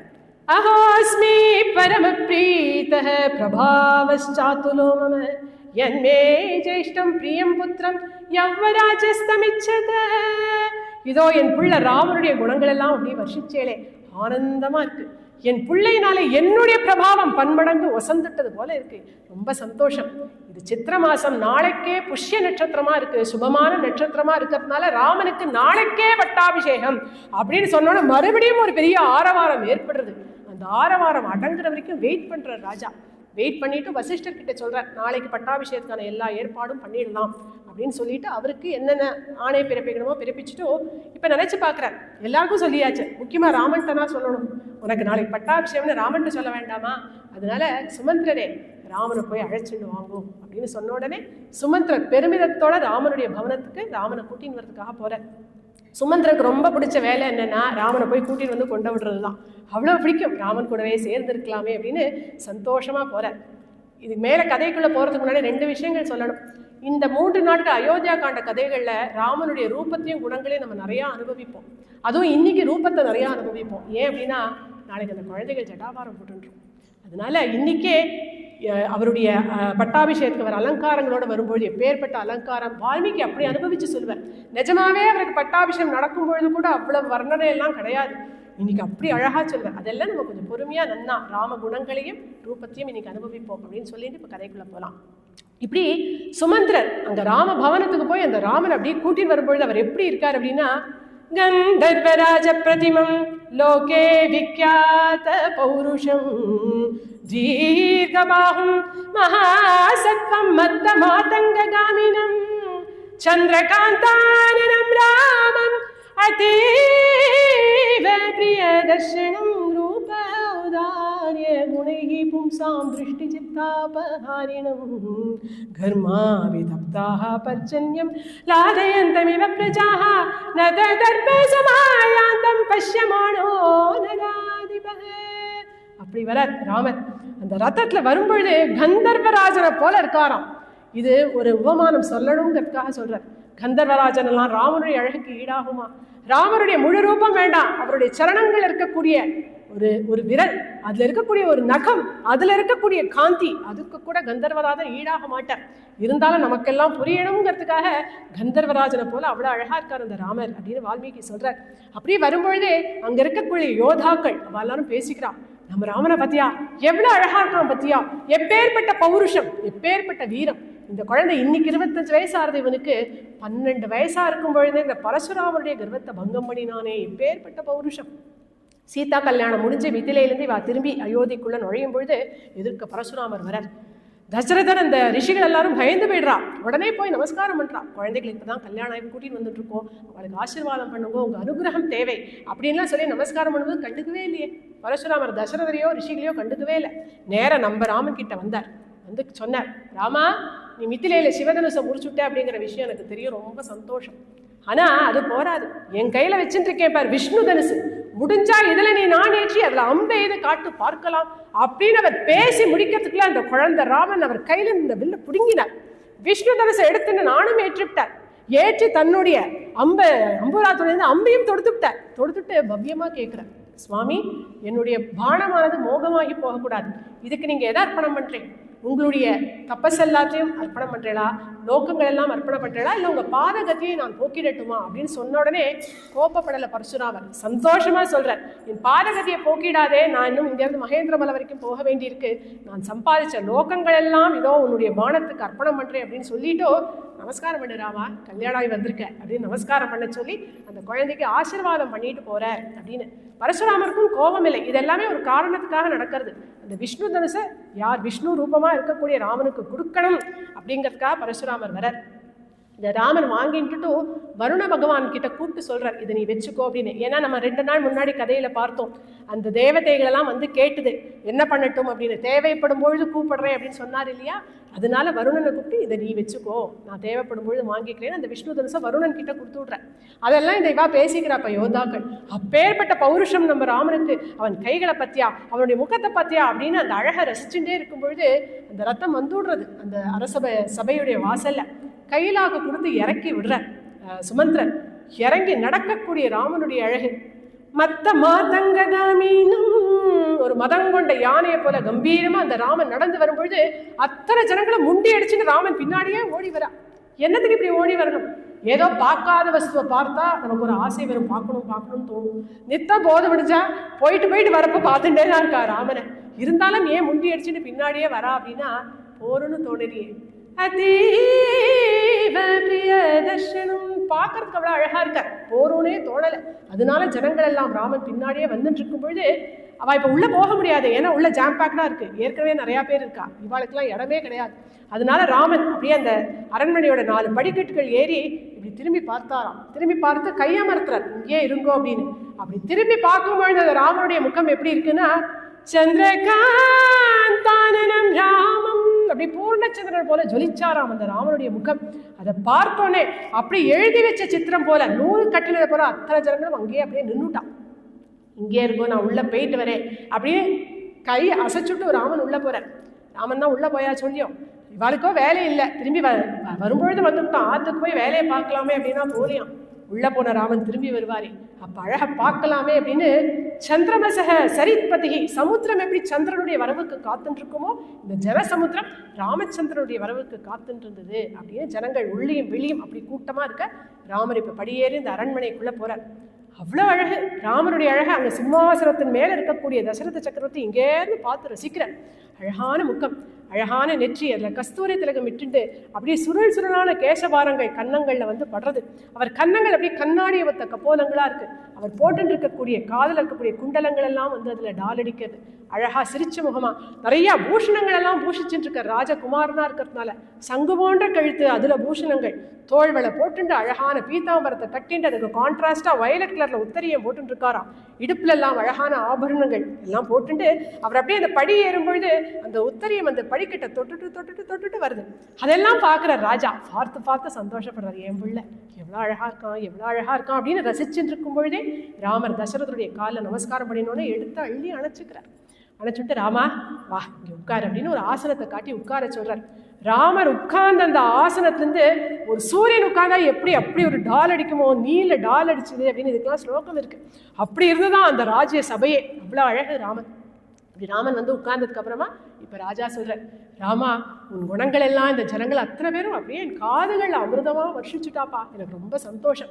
உனக்கு யுவராஜ பட்டாபிஷேகம் பண்ணணும் அப்படின்னு சொன்னேன், உடனே பண்ணிடுங்கோ அப்படின்னு அந்த ஜனங்களும் சொன்னதுனால நீ தான் என்னுடைய மூத்த பிள்ளை, உனக்கு தான் ராஜ்யத்தை பரிபாலனம் பண்ணுறதுக்கான தகுதி இருக்குது, நீ தான் அதுக்கு அருகதையுடையவன், அதனால உனக்கு நாளைக்கே யுவராஜ பட்டாபிஷேகம் அப்படின்னு ராஜா சொன்ன உடனே ராமனுடைய முகத்தில் இருக்கக்கூடிய பிரசன்னத்தை ஜாஸ்தியும் ஆல கம்மியும் ஆல அதே போல இருந்தது. அப்படியா எனக்கு நாளைக்கு பட்டாபிஷேகமா, ரொம்ப சந்தோஷம்ப்பா அப்படின்னு ஒரு வளர்ச்சி அதுவும் காட்டலை. எதுக்கு அதுக்குள்ள அவசரப்படுறேன், இன்னும் ஒரு 4-5 வருஷம் போட்டுமே அப்படியும் சொல்லலை. ரெண்டுமே சொல்லாமல் அதே பிரசன்னத்தையோட இருக்கா. இதை ஜனங்களும் கவனிக்கிறான், அதே முகமா இருக்கே அப்படின்னு. அப்புறம் சபையை கலைஞ்சு போயிட்டு வா ஆத்துக்கு போயிட்டான். ஏன்னா பட்டாபிஷேகம்னா எவ்வளோ காரியம் இருக்கு, ஆத்து அலங்காரம் பண்ணணும், கோலம் போடணும், எல்லாம் பண்ணணும். ஜனங்கள் எல்லாம் அவாவா கிளம்பிடுறா. ராமனும் அவருடைய ஆத்துக்கு போயிடுறார், ராஜாவும் தன்னுடைய ஆத்துக்கு வந்துடுறார். ராஜா ஆத்துக்கு வந்ததுக்கு அப்புறமா யோசிச்சு பார்க்குறார், ஏன் நான் ராமன் கிட்ட உனக்கு நாளைக்கு யுவராஜ பட்டாபிஷேகம்னு சொன்னேன், அவன் சந்தோஷப்பட்டதாவே தெரியலையே. ராமன் ஏன் இதை லைட்டாக எடுத்துக்கிறான், அவனுக்கு ஒரு வேளை இஷ்டம் இல்லையோ, அவனையே கூப்பிட்டு கேட்போம் அப்படின்னு மறுபடியும் சுமந்திரன் அனுப்புறார், போய் ராமனை கூட்டின்னு வா அப்படின்னு. ராமன் வந்த உடனே பக்கத்தில் உட்காந்து வச்சுன்னு சொல்றார், ராகவா மனுஷாலா பிறந்தவாளுக்கு 3 கடன்கள் உண்டு, தேவக்கடன், மனுஷக்கடன், ரிஷிக்கடன். இந்த 3 கடன்களையும் எனக்கு தெரிஞ்சளவு யதாசக்தி கடனெல்லாம் தீர்த்துவிட்டேன். இப்போ எனக்கு ஒரே ஒரு பொறுப்பு தான் பாக்கி இருக்கு, உனக்கு யுவராஜ பட்டாபிஷேகம் பண்ணணுங்கிற பொறுப்பு எனக்கு இருக்கு. ஏண்டா ராமா, நான் சபையில் சொன்னேன் உனக்கு பட்டாபிஷேகம்னு நீ சந்தோஷப்பட்டதாவே தெரியலையே, ஏன் பரதன் இல்லைன்னு நினச்சிக்கிறியா? பரதன் இல்லாதப்ப பட்டாபிஷேகம் வேண்டான்னு உனக்கு தோன்றதா? கவலைப்படாதடா, பரதன் உனக்கு பட்டாபிஷேகம் அப்படின்னு சொன்னா ரொம்ப சந்தோஷப்படுவான். காமம் கலு சதாமிருத்தே பிராதா தே பரதஸ்தித ஜேஷ்டானுவர்த்தி தர்மாத்மா சானுக்ரோஷோ ஜிதேந்திரிய. அந்த பரதனுக்கு உன் மேலே எப்பேற்பட்ட பிரியத்தை வச்சிருக்கான் தெரியுமா? அதனாலேயே உனக்கு பட்டாபிஷேகம் சொன்னால் ரொம்ப பிடிக்கும். அவன் சிறந்த தர்மாத்மா, தர்மம் என்னங்கிறது அவனுக்கு தெரியும். கருணையே நிறைந்தவன், எல்லா இந்திரியங்களும் ஜெயிச்சவன் அந்த பரதன். அதனால அவன் சந்தோஷம்தான் படுவான். எப்படி பரதன் இவ்வளவு குணங்களோட சோபிக்கிறான் அப்படின்னு பார்க்குறியா? பிராதாதே, உன் தம்பிடா, உன்னை போலதானே இருப்பான் உன் தம்பி பரதனும். அதனால பரதன் இல்லைன்னு நினச்சிக்காரு. இப்போ பரதனுக்கு சொல்லி அனுப்பி அவன் வந்ததுக்கப்புறம் பட்டாபிஷேகம் பண்ணுறதுக்கு டைம் இல்லை. ஏன்னா இங்கேருந்து கேகே தேசம் போகிறதுக்கு 7 நாள் ஆகும், பரத சத்ருனால கூட்டின்னு வரதுக்கு 7 நாள் ஆகும், கிட்டத்தட்ட 15 நாள் ஆகிடும். 15 நாள் ரொம்ப ஜாஸ்தி காலம் அப்படிங்கிற. 12 வருஷம் பெரிய லாங் பீரியடாக தெரியல. ஆனால் இந்த 15 நாள் ஏன் ரொம்ப லாங் பீரியடாக தெரியறது அப்படின்னா அதுக்கும் தசரதரே ரீசன் சொல்கிறார். ராமா, கொஞ்ச நாளாகவே எனக்கு ரொம்ப துஸ்வப்பனங்கள் எல்லாம் வருது. கனவுல தங்கத்தினாலான மரங்கள் எல்லாம் பார்க்கிறேன். ஆகாசத்துல உல்கா, அதாவது எரிமலைகள் மாதிரி விழற மாதிரிலாம் நான் கனவு காண்றேன். இதெல்லாம் ஜோசியர் கிட்ட போய் சொன்னேன். அவர்கிட்ட கேட்டப்ப அவர் சொன்னார், ஆமா ராஜன்னு, உங்களுடைய நட்சத்திரத்தை சில கிரகங்கள் எல்லாம் பீடிக்கிறது, அதனால உங்களுடைய உயிருக்கு இப்போ கொஞ்சம் ஆபத்தான காலம் அப்படின்னு அவளும் சொல்லியிருக்கான். எனக்கு உயிர் போகிறத பற்றி கவலை இல்லை. மறந்தா மரணம்ங்கிறது சம்பவிக்கத்தானே செய்யும். அதனால அதுக்கு எனக்கு கவலை இல்லை ராமா. ஆனால் நான் இருக்கும்பொழுது உன் பட்டாபிஷேகத்தை பார்க்கணும்னு எனக்கு ஆசையாக இருக்கு. அதனால தான் இதை ஏற்பாடு பண்ணியிருக்கேன். நீ கவலைப்படாதே, பரதன் இல்லைன்னு நினச்சிக்காதே. அதனால குழப்பமே இல்லாமல் நீ பட்டாபிஷேகத்துக்கான தயாராக இருக்க ஆரம்பிச்சிடும். நீ அதுக்கு ரெடி ஆயிக்கோ அப்படின்னு சொன்ன உடனே இங்கேருந்து ராமன் நேர தன்னுடைய அம்மா கௌசல்யா அம்மாவை பார்க்கறதுக்கு போகிறார். ராமருக்கு யுவராஜ பட்டாபிஷேகங்கிற விஷயம் கேள்விப்பட்டு சீத்தை அங்கே ஏற்கனவே வந்திருக்கா, லக்ஷ்மணனும் வந்திருக்கா. சுமித்ரா எப்போவுமே கௌசல்யா அம்மாவோட தான் இருப்பாள். இப்போ அவன் இங்கே 4 பேரும் இருக்கும்பொழுது ராமன் போய் கௌசல்யா அம்மாவுக்கு நமஸ்காரம் பண்ணி விஷயத்தை சொல்கிறார். அப்பா, எனக்கு யுவராஜ பட்டாபிஷேகம் நாளைக்கே பண்ணுறதா வச்சிருக்காமா அப்படின்னு சொல்லி நமஸ்காரம் பண்ணோடனே ரொம்ப சந்தோஷப்படுறா கௌசல்யை. ராமா, சுபமான நட்சத்திரம் புனர்வசு நட்சத்திரத்தன்னைக்கு நீ எனக்கு குழந்தையா பிறந்த. அன்னைக்கு எனக்கு என்ன சந்தோஷம் இருந்ததோ அதே சந்தோஷத்தை நீ இன்னைக்கு சொல்லக்கூடிய செய்தினால நான் அனுபவிக்க போறேன். சிரஞ்சீவியா இரு, சௌக்கியமா நல்லபடியா ஆட்சி பண்ணிட்டு வா அப்படின்னு சுமித்ராமாவும் கௌசல்யாமாவும் ஆசீர்வாதம் பண்றான். சீதை இதெல்லாம் பார்த்துட்டு இருக்கா. அவ எப்பவும் போல அமைதியா இருக்கா. லக்ஷ்மணன் என்ன பண்றாரு அப்படின்னா, அண்ணா வந்துவிட்டாலே அப்படியே அபயஹஸ்தம் பண்ணிட்டு வரான். அப்படியே கையை குவிச்சுட்டு அஞ்சலி ஹஸ்தம் பண்ணிட்டு நிற்கக்கூடிய அந்த லக்ஷ்மணனை பார்த்து கட்டிக்கிறார். ரொம்ப பிடிக்குமே லக்ஷ்மணனை. அவனை கூப்பிட்டு அவன் தோளில் கையை போட்டுன்னு சொல்றார், சௌமித்ரே புங்ஷ்வபோகான் த்வமிஷ்டான் ராஜபலானி ச ஜீவிதம் சஹி ராஜ்யம் ச த்வதர்த்தம் அபிகாமயே. லக்ஷ்மணா, இந்த ராஜ்யத்தை நான் ஏன் ஏற்றுக்கிறேன் அப்படின்னாக்க, என் தம்பிகளை நான் உங்கள் எல்லாருக்குமா சேர்த்து தான் நான் இதை ஏற்றுக்கிறேன். உங்கள் எல்லாருக்கும் இந்த ராஜ்யத்துடைய போகத்தில் யார் வேணாலும் யூ கேன் டேக் பார்ட், எல்லாருமே பார்ட்டிசிபேட் பண்ணலாம். அதனால இந்த போகங்களை நீயும் சேர்ந்து அனுபவி. இப்போ நீ தான் இங்கே இருக்க, இப்போ நீ அனுபவி, அவெல்லாம் வந்ததுக்கப்புறம் அவளும் அனுபவிக்கட்டும் அப்படின்னு ராமன் சொல்லிட்டு லக்ஷ்மணன் தோளில் கையை போட்டுன்னு அந்த கௌசல்யா மாத்துன்னு வெளியில் வர. இதுக்குள்ள வசிஷ்டர் கிட்ட தசரதர் சொல்றார், நாளைக்கு பட்டாபிஷேகம்னா இன்னைக்கு பூர்வாங்கம் இருக்கும் இல்லையா, ரத்தங்கள் எல்லாம் இருக்கணும், நீங்க போய் ராமன் என்னெல்லாம் பண்ணணும்னு போய் சொல்லுங்க அப்படின்னு. உடனே வசிஷ்டர் அங்கேருந்து வந்து ராமனை பார்த்து சொல்ற, இன்னைக்கு நீ சாப்பிடக்கூடாதுப்பா, ராத்திரி உபவாசத்துல தான் இருக்கணும், தூங்குறதும் அம்சதோழி காமஞ்சத்தில் தூங்கக்கூடாது, தர்பைகளை பரப்பி தூங்காம வெறும்னதான் படுத்துக்கணும், பிரம்மச்சரிய விரதத்துல இருக்கணும், நீ என்னெல்லாம் பண்ணணுமோ அதெல்லாம் சொல்லிட்டு போற. அந்த வசிஷ்டர் வந்து சொல்லிட்டு அங்க கிளம்பின உடனே அவர் என்ன சொன்னாரோ, கதே புரோஹிதே ராமஹ ஸ்நாதோ நியதமானசஹ சஹபத்ஞா விஷாலாக்ஷ்யா நாராயணம் உபாகமதே. போய் மங்கள ஸ்நானம் பண்ணிட்டு வந்தார். அவருக்கே உண்டான அந்த மடி பட்டு ஒன்று கட்டிட்டார். சீதை கிட்ட கூட பேசல, ரொம்ப அமைதியாக மௌனமாக என்ன பண்ணினார் அப்படின்னா, அவளுடைய குலதெய்வமா இருக்கக்கூடிய நாராயணனை போய் பூஜை பண்ணினார் அப்படின்னு ஸ்லோகம். இங்க ஒரு அழகான ஒரு கதை உண்டு. யார் இவாளுக்கு குலதெய்வம்? இந்த இக்ஷ்வாக்கு வம்சத்துக்கே யார் குலதெய்வம் அப்படின்னா, ஸ்ரீரங்கத்தில் இன்னைக்கு படுத்துட்டு இருக்காரு பெரிய பெருமாள், அவாதான் இவாளுக்கு குலதெய்வம். அவருக்கு முன்னாடி நாராயணன் அப்படின்னு தான் பேர். ஸ்ரீரங்கத்துக்கு வந்ததுக்கு அப்புறம் தான் அவருக்கு ரங்கநாதர் அப்படிங்கிற பேரே வந்தது. எங்கேயோ அயோத்தியால இருக்கக்கூடிய அந்த நாராயணன் ஸ்ரீரங்கத்துக்கு எப்படி வந்தார் அப்படின்னா அதுக்கு ஒரு கதை உண்டு. இந்த யுத்தம் எல்லாம் முடிஞ்சு ராமனுக்கு பட்டாபிஷேகம் நடக்கும் பொழுது விபீஷ்ணரும் அந்த பட்டாபிஷேகத்துக்கு வந்திருக்கார். அவர் சொல்ற, ராமா, நான் உங்களை விட்டு பிரியத்துக்கு எனக்கு மனசே இல்லை, நான் என்ன சாமி இங்கேயே இருந்து விடுறேன் அப்படின்னு சொன்னப்ப ராமன் கேட்கிறார், உனக்கு தானே பட்டம் கட்டியிருக்கேன், அப்புறம் லங்கையை யார் பார்த்துப்பா, நீ லங்கைக்கு திரும்பி போகணும். அதனால அந்த பெரிய பெருமாள் எடுத்து கொடுக்குறார். என்ன சங்கல்பமோ தெரியல, இந்த பெரிய பெருமாள் வேற இல்லை, நான் வேற இல்லை, அதனால இந்த பெருமாளை உங்க ஊர்ல போய் எடுத்துட்டு எழுந்தருளை பண்ணி நீ பூஜை பண்ணிட்டு வா அப்படின்னு சொன்னோட சந்தோஷமா விபீஷ்ணர் அந்த ரங்கநாதரை கையில எடுத்துட்டு ஆகாசத்துல பறந்து வந்துட்டே இருக்கார். லங்கைக்கு அயோத்தியிலிருந்து பறந்து போகும்பொழுது அனுஷ்டானத்துக்கான காலம் வந்துடுறது, சாயங்கால வேலை. சரி பண்ணணுமே, சந்தியாவந்தனம் பண்ணணுமே அப்படின்னு கீழே பார்க்குறாரு. ஜிலு ஜிலுன்னு காவேரி ஓடி போயிட்டு இருக்கான். உடனே சரி இங்கேயே இறங்கி நம்மளுடைய அனுஷ்டானத்தை முடிச்சுட்டு நம்ம பயணத்தை தொடருவோம் அப்படின்னு அந்த பெரிய பெருமாளை அந்த காவேரி கரையில் வச்சுட்டு அவர் அனுஷ்டானம் பண்ண போயிருக்கார். இந்த சமயம்னு தர்மவர்மா அப்படின்னு ஒரு சோழ ராஜா, அவர் பல காலமாக தபஸ் பண்ணிட்டு இருக்கார். இந்த பகவானை நேர பிரத்யட்சமாக பார்க்கணும், இந்த படுத்துட்டு இருக்கக்கூடிய பெருமாளை நாராயணனை பிரத்யட்சமாக பார்க்கணும் அப்படின்னு ரொம்ப வருஷ காலமாக தபஸ் பண்ணிட்டு இருக்கிறவருக்கு இப்போ நிஷ்ட கலையது. கண்களை திறந்து பார்த்தா எதிர்க்க பெரிய பெருமாள். ஒரே சந்தோஷம், குதின்னு குதிக்கிறார். ஆஹா ஆஹா, என் தபசு சித்தி ஆயிடுத்து, இதோ நான் தன்யோஸ்மி அனுகிரகித்தோஸ்மி, என்னுடைய தபசுக்காக பெரிய பெருமாள் நேரம் வந்துட்டாருன்னு குதின்னு குதிக்கிறார். அங்கேயிருந்து அனுஷ்டானம் முடிச்சு விபீஷ்ணர் வந்து கேட்குறாரு, ஓய் என்ன ஆனந்த கூத்தாட்டு, இது என்ன நடந்து போச்சு, இங்கே பாருங்களே நான் தபஸ் பண்ணினேன்னா பெரிய பெருமாள் வந்துட்டார் என் முன்னாடி. நல்ல கதை, எனக்கு ராவன் கொடுத்துருக்காரு, இதை உங்க லங்கைக்கு கொண்டு போய் வச்சுக்கிறதுக்காக கொடுத்துருக்கார், இது என்னோட பெருமாள். விபீஷணர் என் பெருமாள்ங்கிறார். இல்லை இல்லை, நான் தபஸ் பண்ணினதுக்கு தான் வந்திருக்கார், இவர் என்னோட பெருமாள் அப்படின்னு இந்த ராஜா சொல்கிறான். ரெண்டு பேரும் ஏன் பெருமாள்னு போட்டி போட்டுக்கிறான். சரி, அவர்கிட்டயே கேட்டுடுவோமே. விபீஷணருக்கு ராமன் தான் கொடுத்தார் அப்படின்னு அவருக்கு அது ஒரு நம்பிக்கை, இவருக்கு தபஸ்க்கு தான் வந்திருக்கார் அப்படின்னு இவருக்கு நம்பிக்கை. ரெண்டு பேருமே போய் பெரிய பெருமாள்கிட்டே கேட்குறான், நாங்கள் எங்கள் ரெண்டு பேரில் நீங்கள் யாருடைய பெருமாள், இவருடைய பெருமாளா என் பெருமாளா அப்படின்னு கேட்டோன்னா அவர் சொன்னார், நான் நம் பெருமாள், உனக்கும் பொது அவனுக்கும் பொது, ஏன் எல்லாருக்குமே நான் பொது. உடனே விபீஷணர் பார்த்து சொன்னார், விபீஷ்ணா நீ ஆகாச மார்க்கமாக பறந்து நீ எப்போ வேணும்னாலும் என்னை இங்கே வந்து பார்க்கலாம், ஆனால் இந்த ராஜாவுக்கு பறக்கிற தன்மை கிடையாது. இன்னொன்று, எனக்கு இந்த இடம் ரொம்ப பிடிச்சிருக்கு, ஜிலின்னு அந்த உபய காவேரிக்கு நடுவில் எனக்கு இங்கேயே பள்ளி கொள்ளணும்னு ஆசையாக இருக்குது. அதனால நான் ஒரு காரியம் பண்ணுறேன், நான் உன்னுடைய லங்கையை நோக்கி தெற்கு முகமாக பார்த்து இங்கேருந்தே உன்னை கட்டாட்சிச்சுட்டு இருக்கேன், நீ கவலைப்படாத அப்படின்னு சொல்லி ஸ்ரீரங்கத்தில் அந்த நாராயணன் படுத்துன்றதுனால அவருக்கு ரங்கநாதர் அப்படின்னு பேர். அந்த ரங்கநாதனை, அந்த நாராயணன் தான் இப்போ ராமர் பூஜை பண்ணுறார்.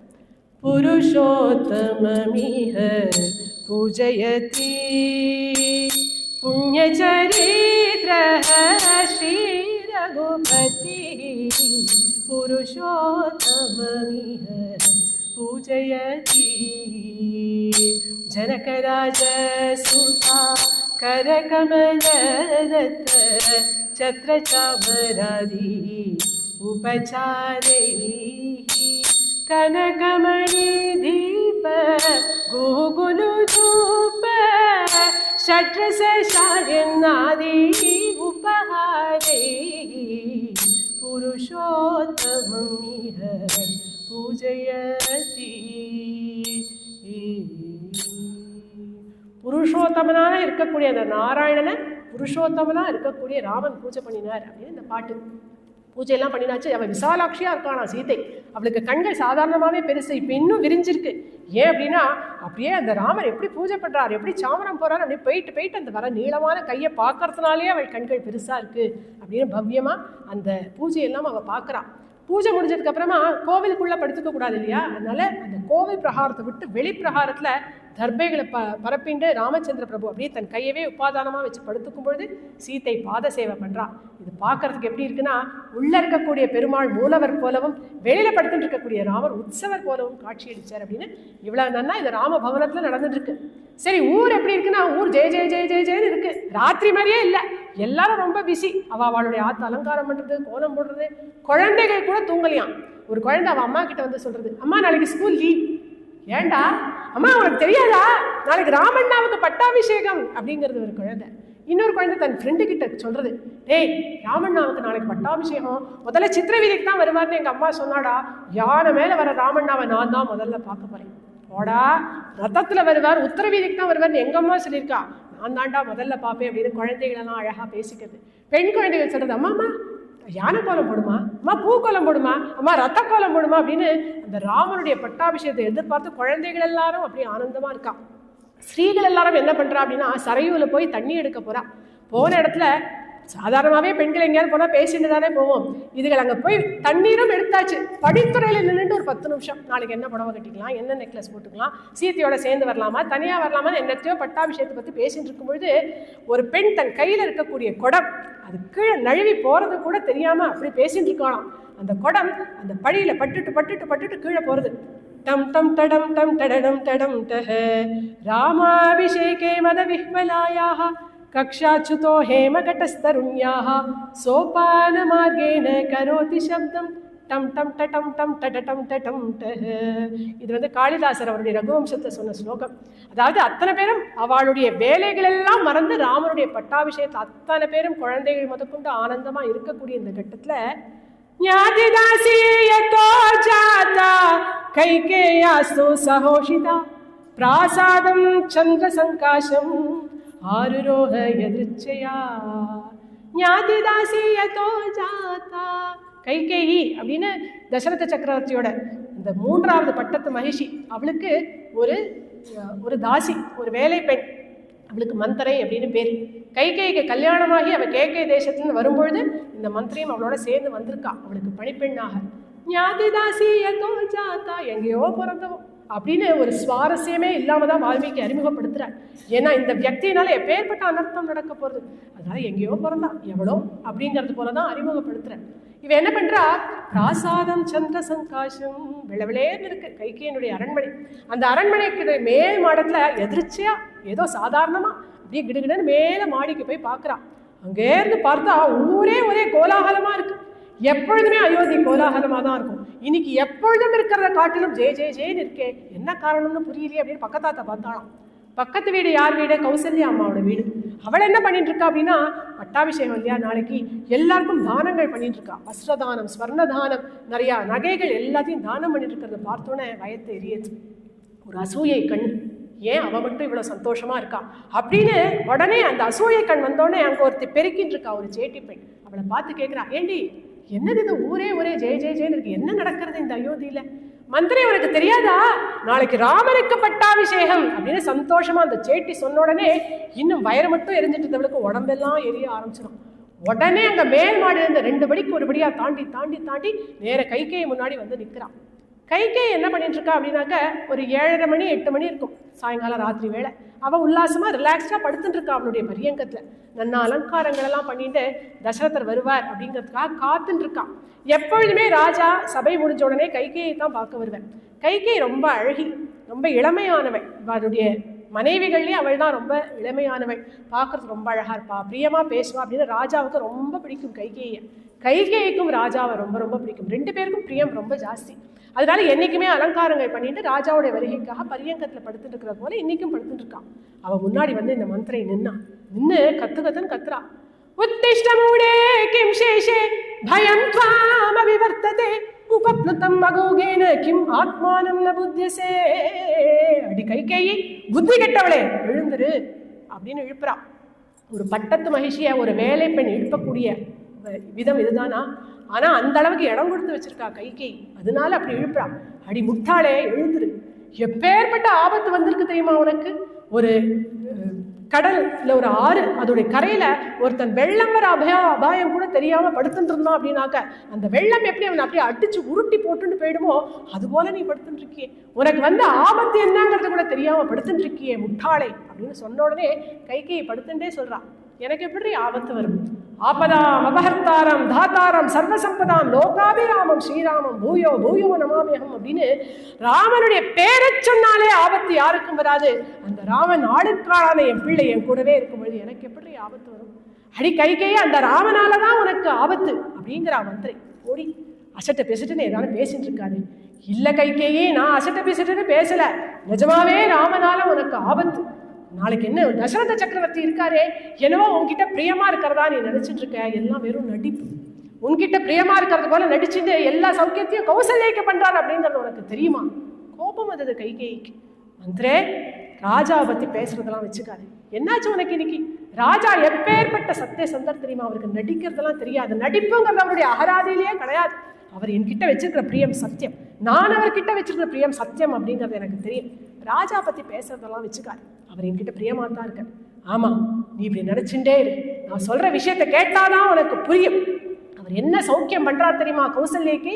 நாளைக்கு அந்த கௌசல்யை பெத்து வச்சிருக்காளே ராமன் ஒரு புள்ள, அந்த சீத்தியோட ஆத்துக்காரரா இருக்கக்கூடிய அந்த ராமனுக்கு நாளைக்கு பட்டாபிஷேகமா தெரியுமா அப்படின்னு சொன்ன உடனே படுத்துட்டு இருந்த கைகேயி சந்தோஷமா எழுந்து உட்கார்ந்துட்டான். அவள் முகம் அப்படி சந்திரனை போல பிரகாசிச்சு சந்தோஷத்துல.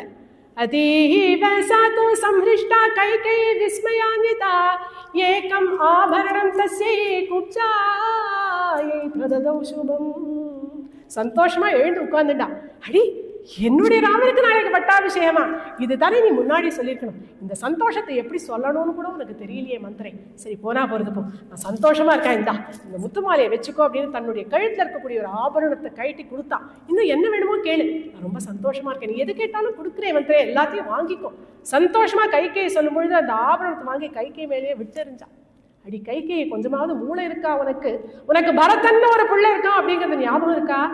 பரதன் கேகே தேசத்துக்கு போனோன்னு நீ பரதன் அடியோட மறந்தே போயிட்டியா?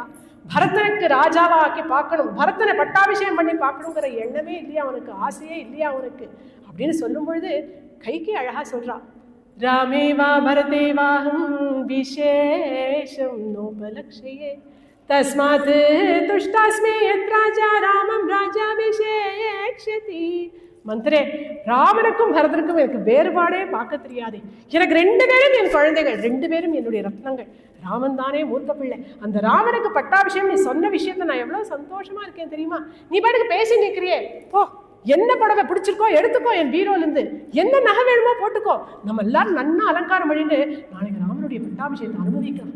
ஏன் ராஜா இன்னும் வரல, ஏன் இது சந்தோஷமான விஷயத்த சொல்ல வரல அப்படின்னு கண்கள் அப்படியே வாசல போய் போய் தேடி தேடி பாக்குறது. ஏன் ராஜா இன்னும் வரல அப்படின்னு மறுபடியும் பெய்யரா மந்திர, உனக்கு அறிவு இருக்கா கொஞ்சமாவது? நீயும் ராஜவம்சத்துல வந்த பெண் தானே, உனக்கு ராஜ தந்திரமே தெரியாதா? ஒரு விஷயம் நல்லா யோசிச்சுப்பார். ராமனுக்கு பட்டாபிஷேகம் பண்றதா இருந்தா எதுக்கு நாளைக்கு அவசர அவசரமா பண்ணணும்? ஒண்ணு பரதன் வந்ததுக்கு அப்புறம் பண்ண வேண்டியதானே, இல்ல பரதன் இங்க இருக்கும் பொழுதே பண்ணி இருக்க வேண்டியதானே. இப்படி பரதன் இல்லாத சமயத்துல யுவராஜ பட்டாபிஷேகம் அப்படின்னு ராஜா எப்ப பண்றாரோ இதுல நிஜமா ஏதோ ஒரு சூழ்ச்சி இருக்கு, ஏதோ ஒரு ராஜ தந்திரம் இருக்குங்கிறது கூட உனக்கு தெரியலையே கைகேயி. ஒருவேளை ராமனுக்கு பட்டாபிஷேகம் ஆயிடுத்து அப்படின்னா கௌசல்யோட மதிப்பு கூடி போயிடும். அவ அப்புறம் என்ன பண்ணுவா, உன்னை வேலைக்காரி மாதிரி நடத்துவா, உன்கிட்ட தொடப்பத்தை கொடுத்து கைகை பெருக்குத அப்படின்னுவா. என்ன பண்ணுவே நீ? இது சொன்னானே கைகேயி சொல்றா, அப்படிலாம் சொல்லாதே, கௌசல்யா அம்மா பத்தி என்னை எப்படி பாத்துக்கிறா தெரியுமா? கௌசல்யா அம்மா என்கிட்ட அப்படி பிரியத்தை கொட்டுறா, என்னை தன் சகோதரி மாதிரி பாத்துக்கிறா. சகோதரி இல்ல, தான் பெத்த பொண்ணு மாதிரி என்னை பாத்துக்கிறா கௌசல்யா அம்மா, நீ தப்பா சொல்லாதே. சரி, நீ எக்கேடோ கெட்டு போ கைகேயி, உனக்கு உன்னை பத்தி கவலை இல்லைன்னா பரவாயில்ல. உன் பிள்ளைய நினைச்சு பாத்தியா? நாளைக்கு ராமன் மட்டும் ராஜாவாயாச்சுன்னா உன்னுடைய புள்ள பரதன் ராமனுக்கு கை கட்டி சேவகம் பண்ணக்கூடிய வேலைக்காரன் ஆயிடுவான் அப்படிங்கறத நீ புரிஞ்சுக்கலையே. பரதனை வேலைக்காரனா ஆக்கிறதுக்கு தான் நீ இந்த சக்கரவர்த்தியை கல்யாணம் பண்ணிட்டியா? பரதனை குழந்தையா பெத்தியா? பரதனுடைய நிலைமையை யோசிச்சு பார்த்தியா? ராமன் அவனை வேலைக்காரன் மாதிரி நடத்துவான் அப்படின்னு சொன்ன உடனே வந்தது கோபம் கைகேயிக்கு. ராமனை தப்பா சொன்ன உடனே வெகுண்டு எழறா. என்ன நினைச்சுட்ட நீ ராமனை பத்தி? பாமரமே உனக்கு என்னடி பேச்சு, பாமரமே உனக்கு என்னடி பேச்சு, பழங்கழவி பாலில் விழுந்தார் போலாச்சு, ராமனுக்கு மன்னன் மூடி தரித்தாலே நன்மையும் ஒரு காலே,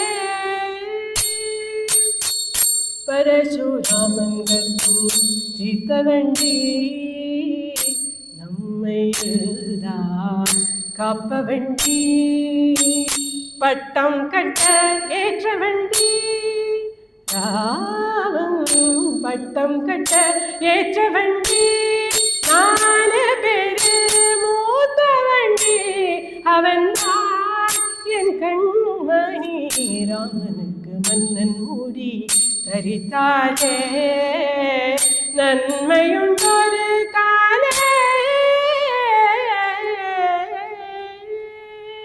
அருணாச்சல கவிராயருடைய கீர்த்தனை சொல்றா, பாமரமே உனக்கு என்னடி பேச்சு, என்ன முட்டாள் முட்டாள்ங்கிறியே மந்திரே, நீதான் முட்டாள், நீதான் ஒண்ணுமே தெரியாம பேசுற.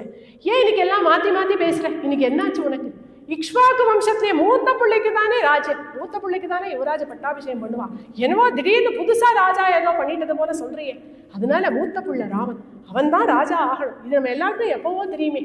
அதனால பரதன் இல்லாதப்ப பண்ணினா என்ன, சுப காரியத்தை சீக்கிரமா பண்ணணும் அப்படின்னு ராஜா நினைச்சிருப்பார். அதனால நாளைக்கே பண்ற. ஒரு சூழ்ச்சியும் எனக்கு இது தெரியவே இல்லை. ராமன் நிச்சயமா பரதனை தப்பா நடத்தவே மாட்டான். அவன் சகோதராட்ட எப்பேற்பட்ட வாஞ்சை வச்சிருக்கான் தெரியுமா, பிரியம் வச்சிருக்கான் தெரியுமா? அத்தனை ஜனங்கள் கிட்டயுமே பிரியமா இருக்கக்கூடிய ராமன் பரதனை போய் இப்படி வேலைக்காரனாலாம் நடத்துவானா? ஒரு பொழுதும் நடத்த மாட்டான். அதெல்லாம் அதெல்லாம் கூட விடு. ராமனுக்கு கௌசல்யை காட்டிட்டு என்கிட்ட தான் பிரியம் ஜாஸ்தி தெரியுமா? அதனால எனக்கோ என் பிள்ளைக்கோ எந்த கேடும் ராமன் பண்ணிட மாட்டான். எனக்கும் பரதனை காட்டிலும் ராமனை தான் ரொம்ப பிடிக்கும். சித்த முன்னாடி சொன்னேனே, பரதனுக்கும் ராமனுக்கும் நான் வித்தியாசம் பார்க்கறது இல்லை, அது கூட தப்பு மந்திரம் அழிச்சுடும்.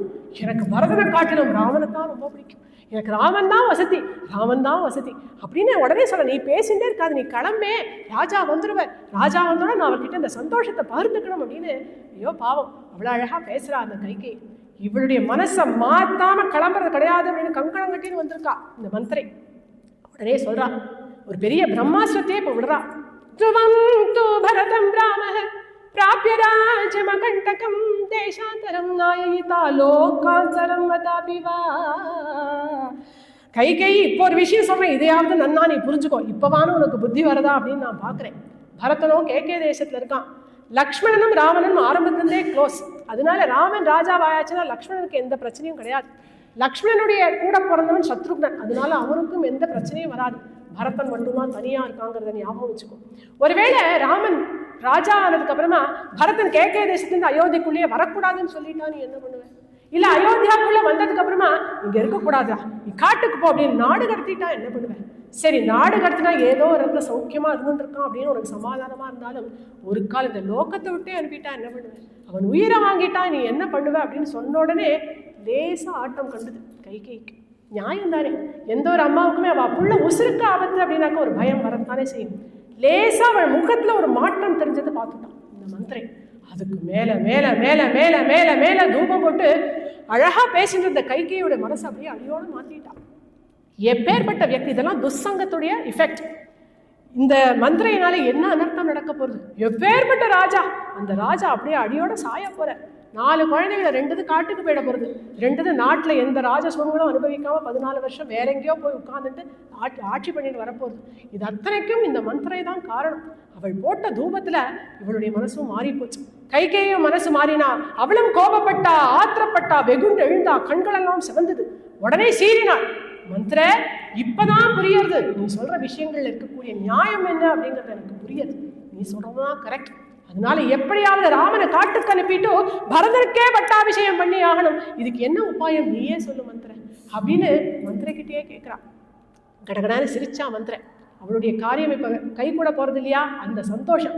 சிரிச்சுட்டு கேட்கிறா கைகேயி, என்ன தெரியாதது போல கேட்கிறேன், என்ன பரீட்சை பண்ணி பாக்குறியா இல்ல நிஜமாவே மறந்து போயிட்டது போல நடிக்கிறியா? முன்னாடி ஞாபகம் இல்லையா, சம்பராசுரன் அப்படின்னு ஒரு அசுரனோட ராஜா யுத்தத்துக்கு போகும்போது நீதானே தேரை ஓட்டின்னு போனேன். அந்த யுத்தத்துல சம்பராசுரனோட ஆயுதங்களால அடிபட்டு தசரத தேர் தட்டுல அப்படியே மூர்ச்சியாகி விழுந்தப்ப அந்த தேர் அப்படியே லாகவமா நகர்த்தி அவருக்கு சிஸ்ரூஷ பண்ணி அவருடைய மூர்ச்சியை தெளிய வச்சு அவர் உசிரியே காப்பாத்தினியே. மூர்ச்சையை தெரிஞ்ச ராஜா சொல்ல, உயிரை காப்பாத்தின கைகேயி, உனக்கு என்ன வேணும்? 2 வரங்கள் தரேன், என்ன வேணுமோ அந்த வரங்களை கேட்டுக்கோன்னு சொன்னப்ப அப்ப நீ என்ன சொன்ன? எனக்கு இப்ப எதுவுமே தேவையே இல்லை, நான் எல்லா வர சௌக்கியமா தான் இருக்கேன், தேவைப்பட்டா அப்புறமா கேட்டு வாங்கிக்கிறேன் அப்படின்னு சொன்னியே. அந்த விஷயத்தை நீ என்கிட்ட சொல்லி வச்சிருந்தியே, நான் ஞாபகம் வச்சுட்டு இருக்கேனே, நீ மறந்து போயிட்டியே. அந்த 2 வரங்களை இப்ப யூஸ் பண்ணிக்கோ. உடனே கேட்டுவிடாத. முதல்ல ராஜா வரத்துக்கு முன்னாடி கோபமா அந்த கோபாகிரகத்துல போய் படுத்துக்கும். பட்டுப்புடவையெல்லாம் கழட்டிட்டு மலினமான புடவையை கட்டிக்கும். பூ சூட்டிக்காத, ஆபரணங்கள் எதுவும் சூட்டிக்காத, கோபமா போய் அங்க கோபாகிரகத்துல போய் படுத்து கடை. ராஜா வருவேன், ராமனுக்கு பட்டாபிஷேகம்னு உங்ககிட்ட ஆசையா சொல்ல வருவேன். முகம் கொடுத்து பேசாதே, தவிச்சு போவர். என்னாச்சு கைகேயி, என்னாச்சு கைகேயின்னு பல தடவையா கெஞ்சி பார்ப்பார். முகத்தை தூக்கி வச்சுக்கும், திருப்பி வச்சுக்கும், பேசாத அவர்கிட்ட. அவருக்கு வேற வழியே இல்லாம, உனக்கு நான் பிரதிஜை பண்ணி சொல்றேன் கைகேயி, உன்னுடைய மனசுல என்ன வருத்தம் என்ன ஆசைங்கிறத சொல்லு, நான் நிச்சயமா நடத்தி தீருவேன் அப்படின்னு ராஜா பிரதிஜை பண்ணினதுக்கு அப்புறமா இந்த 2 வரங்களை கேளு. முதல் வரத்தினால பரதனுக்கு பட்டாபிஷேகம் அப்படிங்கிறத கேட்டு வாங்கிடணும். 2வது வரத்தினால ராமன் 14 வருஷம் காட்டுக்கு போகணும் அப்படிங்கிறத கேட்டு வாங்கிக்கும். 14 வருஷம் ராமன் இல்லை அப்படின்னா ஜனங்கள் மறந்து விடுவார் ராமன். அதுக்குள்ள பரதன் இங்க நல்லா ஸ்தாபிச்சு விடலாம் அவருடைய ராஜ்யத்தை. இதுதான் சரியான யுக்தி அப்படின்னு ஸ்கிரிப்ட் முதற்கொண்டு எழுதி கொடுத்துட்டான் அந்த மந்திரி. கைகேயி பொல்லாதவ தான், ஆனா இந்த அளவு பொல்லாதவ கிடையாது. கைகேயிக்கு என்ன பொல்லாதனம் அப்படின்னா, தான் ரொம்ப அழகி, பேரழகி அவன், அதனால அழகிங்கிற கர்வம் உண்டு. ராஜாவுக்கு தன்னைத்தான் ரொம்ப பிடிச்சிருக்கு அப்படிங்கிறதுனால அதுல ஒரு ஆணவம், அதனால யாரையும் மதிக்க மாட்டான், தான் தான் வசதி அப்படின்னு நினைச்சுப்போம். எல்லாரும் தன்னுடைய அழகை பத்தியே பேசணும், தன்னை பத்தியே பேசணும் அப்படின்னு அப்படிலாம் நினைச்சுப்போம். இது எல்லாருக்கும் உண்டானது தானே.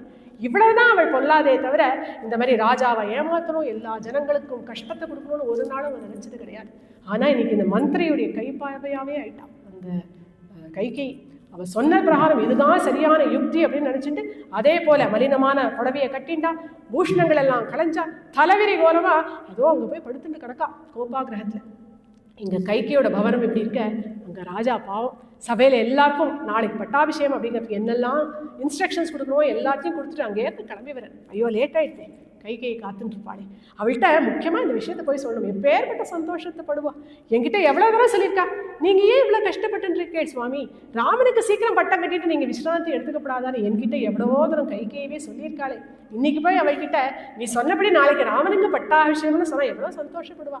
சந்தோஷத்துல அவள் முகம் இன்னும் அழகா இருக்குமே, அதை பார்த்து ரசிக்கலாமே அப்படின்னு அங்கேருந்து தசரதர் ஆசையா கைகேயை பார்க்கறதுக்காக வர. பிரியார்ஹாம் பிரியம் ஆக்யா யாத்தும் விவேஷ அந்தப்புரம் வசி. அப்படி உள்ள நுழையும் பொழுதே சாதாரணமாக கைகேயி என்ன பண்ணுவா, நல்லா அலங்காரங்கள் எல்லாம் பண்ணிட்டு ஓடி போவான். ராஜா வரும்பொழுது வாசல்ல இருந்து கையை பிடிச்சி உள்ள கூட்டின்னு வருவான். அழகா சிரிக்க சிரிக்க பேசி பரியங்கத்தில் உட்காந்து வச்சு அவருக்கு சிசுரூஷையெல்லாம் பண்ணி ரொம்ப சந்தோஷமா இருப்பாவா ரெண்டு பேரும். இப்படி இருக்கும்பொழுது இன்னைக்கு வாசலுக்கு வந்து வாசலுக்கு கைகேயி வரல. அதுலேயே குழப்பம், ஏன் கைகேயி வரல வாசலுக்கு, எப்போ வருவாளே அப்படின்னு இங்கிருந்தே பரியங்கத்தை எட்டி பார்க்குறேன். அந்த கட்டிலையும் அவள் இல்லை. அப்படியே கண்களாலே துழாவரர், எங்கேயாவது இருக்காளா அந்த அரண்மனையிலன்னு அவருக்கு தெரியல கைகேயி எங்கன்னு. பக்கத்துலேயே ஒரு சேட்டி பெண் இருக்கா, அவள்கிட்ட கேட்குறேன், எங்கம்மா கைகேயி மகாராணி எங்க? அவளுக்கு அவள் பயந்துட்டு சொல்கிறான் அந்த சேட்டி, ராஜன்னு மகாராணி கோச்சுட்டு கோபாகிரகத்தில் போய் படுத்துட்டு இருக்கா அப்படின்னு பேரதிர்ச்சி. ஏன் கோபாகிரகத்தில் போய் படுத்துக்கணும்? நேற்றுக்கு ராத்திரிக்குள்ள நன்னா தானே பேசிட்டு இருந்தா, இன்னைக்கு காலத்தால கூட சிரிக்க சிரிக்க நன்னா தானே என்னை வழி அனுப்பி கொடுத்தா, எதனால கோபாகிரகத்தில் போய் படுத்துட்டு இருக்கான்னு விழுந்தடிச்சுன்னு ஓடி போறார் அந்த கோபாகிரகத்துக்கு. அங்கே போய் படுத்துட்டு இருக்கக்கூடிய காட்சியை பார்த்த உடனே இன்னுமே அதிர்ச்சி ஜாஸ்தியாக போயிடுச்சு. ஓடி போனார் கைகேயி கிட்ட. அவன் பக்கத்துலேயே உட்காந்துட்டு தரையில விழுந்து கிடக்கா. பக்கத்தில் உட்காந்துட்டு அவள் கேசபாரங்களெல்லாம் வருடி கொடுத்து உடம்பெல்லாம் தடவி கொடுத்து, என்னமாச்சு கைகேயி, ஏன் நீ பட்டுப்படவை கட்டிக்கல, ஏன் ஆபரணங்கள் எதுவுமே பூஷிச்சுக்கல, என்னாச்சு, உடம்பு சரியில்லையா உனக்கு, உனக்கு என்ன உடம்புக்குன்னு சொல்லு, எவ்வளோ டாக்டர்ஸ் இருக்கா என்னுடைய சபையில், உடனே உன்னை ஸ்வஸ்தமாக்கிடுவான், உனக்கு உடம்புக்கு ஏதாவது வியாதியா சொல்லு. வாயே திறக்கல கைகேயி. சரி உடம்புக்கு ஒன்றும் இல்லைன்னா மனசுக்கு ஏதாவது வேதனையா, ஏதாவது துக்ககரமான செய்தி வந்துட்டா, உங்கள் அப்பா சௌக்கியமாக இருக்காரா, உன் சகோதரன் சௌக்கியமா, பரதன் சௌக்கியமா இருக்கானா, ஏதாவது துக்ககரமான செய்தி கேட்க தேசத்துலேருந்து வந்துடுத்தா, அதுக்கும் வாயே திறக்கல. கைகேயி நீ எதுவுமே பேசலைன்னா நான் என்னன்னு புரிஞ்சுப்பேன். உனக்கு என்னமா வேணும், உனக்கு என்ன பிரச்சனையோ நீ என்கிட்ட சொல்ல, என்கிட்ட பேசுறதுக்கு உனக்கு என்ன பயம், சகஜமா பேசக்கூடியவள் தானே, உனக்கு என்ன வேணும் என்ன வேணும்னு திருப்பி திருப்பி கேட்டுட்டே இருக்க. அவன் எதுவுமே பேசவே மாட்டேங்கிறான். இப்ப அவருக்கே என்ன பண்ணணும்னு தெரியல. அதனால சொல்றேன், கைகேயி என் புண்ணியங்கள் மேலெல்லாம் பிரதிஜை பண்ணி சொல்றேன், உன் மனசுல என்ன ஆசை அப்படிங்கிறத நீ என்கிட்ட சொல்லு, உன் மனோரத்தத்தை நான் நிச்சயம் நிறைவேற்றி வைப்பேன் அப்படின்னு சொல்லும் பொழுதும் பேசல. அப்பவும் பேசாதே இருக்கா.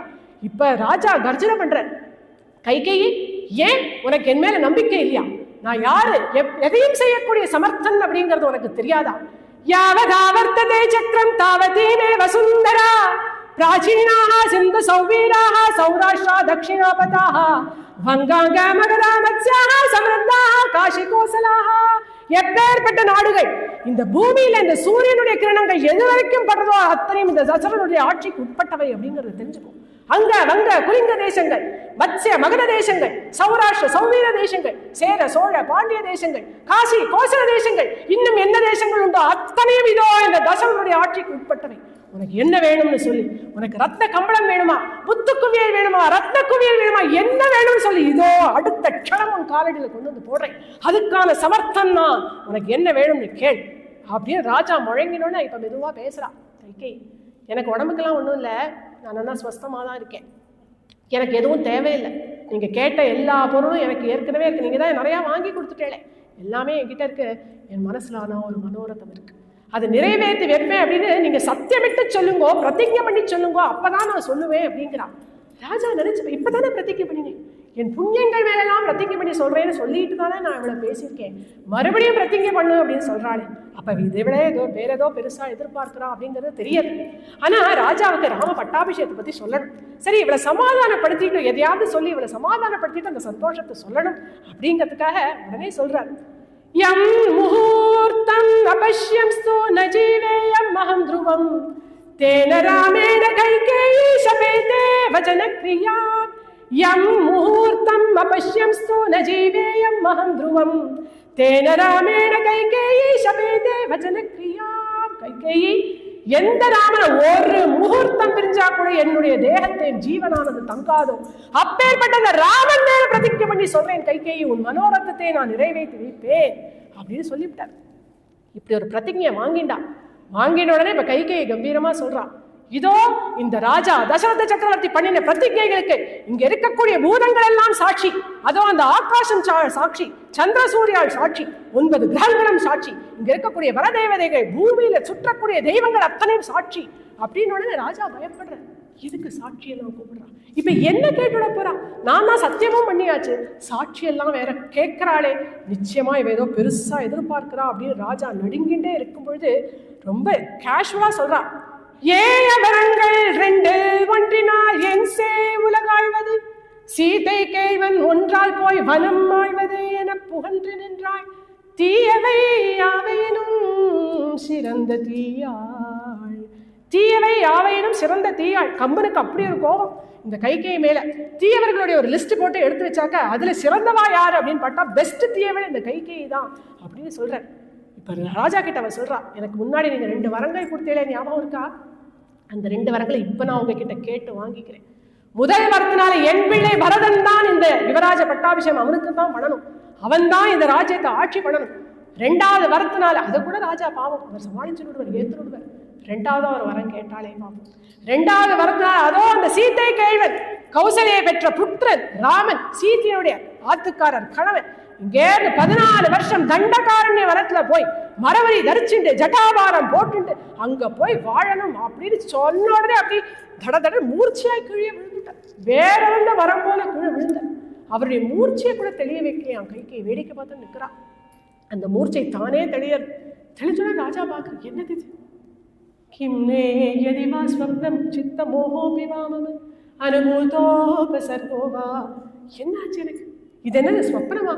எனக்கு ஏதாவது சித்தப்பிரம பிடிச்சு போயிட்டா, எனக்கு பிரம்ம பிடிச்சு போயிட்டா, பைத்தியம் பிடிச்சு போயிட்டா, இல்லை இந்த ஜோசியர்கள் எல்லாம் சொன்னது போல என்னுடைய நட்சத்திரத்தை கிரகங்கள் எல்லாம் பீடிச்சுட்டா, ராகு கேது முதலே நட்சத்திரங்கள் எல்லாம் பீடிச்சுட்டா, என் கைகேயா அப்படி பேசுறது, என்னுடைய கைகேயா அப்படி பேசுறது அப்படின்னு அவருக்கு அதை நம்பவே முடியல. அவருடைய தன்னுடைய மனைவி தானே முதல்ல கோச்சுக்கிறார். த்ரிஷம்சே துஷ்ட சாரித்ரே குலஸ்யாஸ்ய விநாசினி கிம் கிருதம் தவ ராமேண பாபே பாபம் மயா பீவா. அடி சண்டாளி, இந்த குலத்தையே கெடுக்க வந்தவளே, ஏன் இப்படி ஒரு வார்த்தையை நீ சொன்ன? ஏன் இப்படி ஒரு முடிவெடுத்த நீ? உனக்கு என்ன பண்ணினான் ராமன்? உனக்கு என்ன குத்தம் பண்ணினா? எனக்கு என்ன குத்தம் பண்ணினா? அவன் யாருக்குத்தாமா என்ன குத்தம் பண்ணினான்? அப்பேற்பட்ட ராமன் மேல ஒரு குத்தம் சொல்ல முடியாது, அவன் மேல அபவாதமும் சொல்ல முடியாது, பரிவாதமும் சொல்ல முடியாது. அப்பவாதம்னா அவன் மேல தப்பு சொல்றது, பரிவாதம்னா பொய்ப்பழி கூட சொல்ல முடியாது. அது மாதிரி நான் நடந்துட்டு இருக்கான். அந்த ராமன் மேல இப்படி காட்டுக்கு போகணும் அப்படின்னு சொல்லக்கூடிய வார்த்தைகள் உன் வாக்குல எப்படி வந்தது? அப்படி பண்ணாது. நீ ராமன் ராமன் என்னோட ராமன் என்னோட ராமன் கொண்டாடினவள் தானே நீ. திடீர்னு உனக்கே இப்படி ஒரு மனசு மாறி போச்சு. கௌசல்யாம் வா சுமித்ராம் வா த்யஜேயம் அபிவாஷியம் ஜீவிதம் வா ஆத்மனோ ராமம் நத்வேவம் பித்ருவத்சலம். நீ எது வேணாலும் கேளு. கௌசல்யா கிட்ட பேசக்கூடாதுன்னு சொல்லு, அவள்கிட்ட கூட நான் பேசுறேன். சுமித்ரா கிட்ட பேசாதன்னு சொல்லு, உனக்காக அவள்கிட்டையும் பேசாம இருந்துடுறேன். உங்க சொத்தத்தையும் எனக்கே எழுதி கொடுத்துருங்கோ, இந்த ராஜ்யம் அத்தனையும் நான் தான் ஆட்சி பண்ணுவேன்னு சொல்லு, இப்பவே உயிர் எழுதி கொடுத்துடுறேன், எல்லாம் உனக்கே எழுதி கொடுத்துடுறேன். ஆனா ஒரு பொழுதும் என்னுடைய பிரியமா இருக்கக்கூடிய ராமனை நான் காட்டுக்கு அனுப்பவே மாட்டேன். திஷ்டே லோகோ வினா சூரியம் சஸ்யம் வாசலிலம் வினா நது ராமம் வினா தேஹே திஷ்டே தூ மம ஜீவிதம். இந்த சூரியன் இல்லாம இந்த உலகம் இயங்கினாலும் இயங்கும், தண்ணீரே இல்லாம பயிர்கள் எல்லாம் பழைச்சாலும் பழைக்குமா? என்னுடைய ராமன் என்னையே அப்பா அப்பா அப்பாரு சுத்தின் பிரியமா என்கிட்ட இருக்கக்கூடிய ராமனை விட்டு ஒரு நிமிஷம் கூட என்னுடைய உயிர் தங்காதுமா. வேண்டாமா கைகேயி, இந்த ஆசையை விட்டுடு. எப்பேற்பட்ட பிள்ளை, அபூர்வமான பிள்ளை ராமன், அருமையான குழந்தை ராமன். அவன் என்கிட்ட இருந்து பிரிச்சுடாது. 60,000 வருஷம் குழந்தை இல்லாம தவிச்சேன். 12 நிறைய 2 யஜ்ஞங்கள் பண்ணினேன். அந்த குழந்தை 25 வருஷமாதாமா நான் அந்த குழந்தையோட இருக்கேன். அந்த குழந்தைய என்கிட்ட இருந்து பிரிச்சுடாது. பாதௌ சாபி ஸ்பிருஷாமி தே. அஞ்சலி பண்றேன். அஞ்சலிம் குர்மி கைகேயி பாதௌ சாபி ஸ்பிருஷாமி தே. உன் அஞ்சலி ஹஸ்தம் பண்ணி கேட்டுக்கிறேன், உன்னை கெஞ்சி கேட்டுக்கிறேன், உன் காலில் வேணாலும் விழறேன் கைகேயி, தயவு செய்து ராமனை காட்டுக்கு அனுப்பிடாது.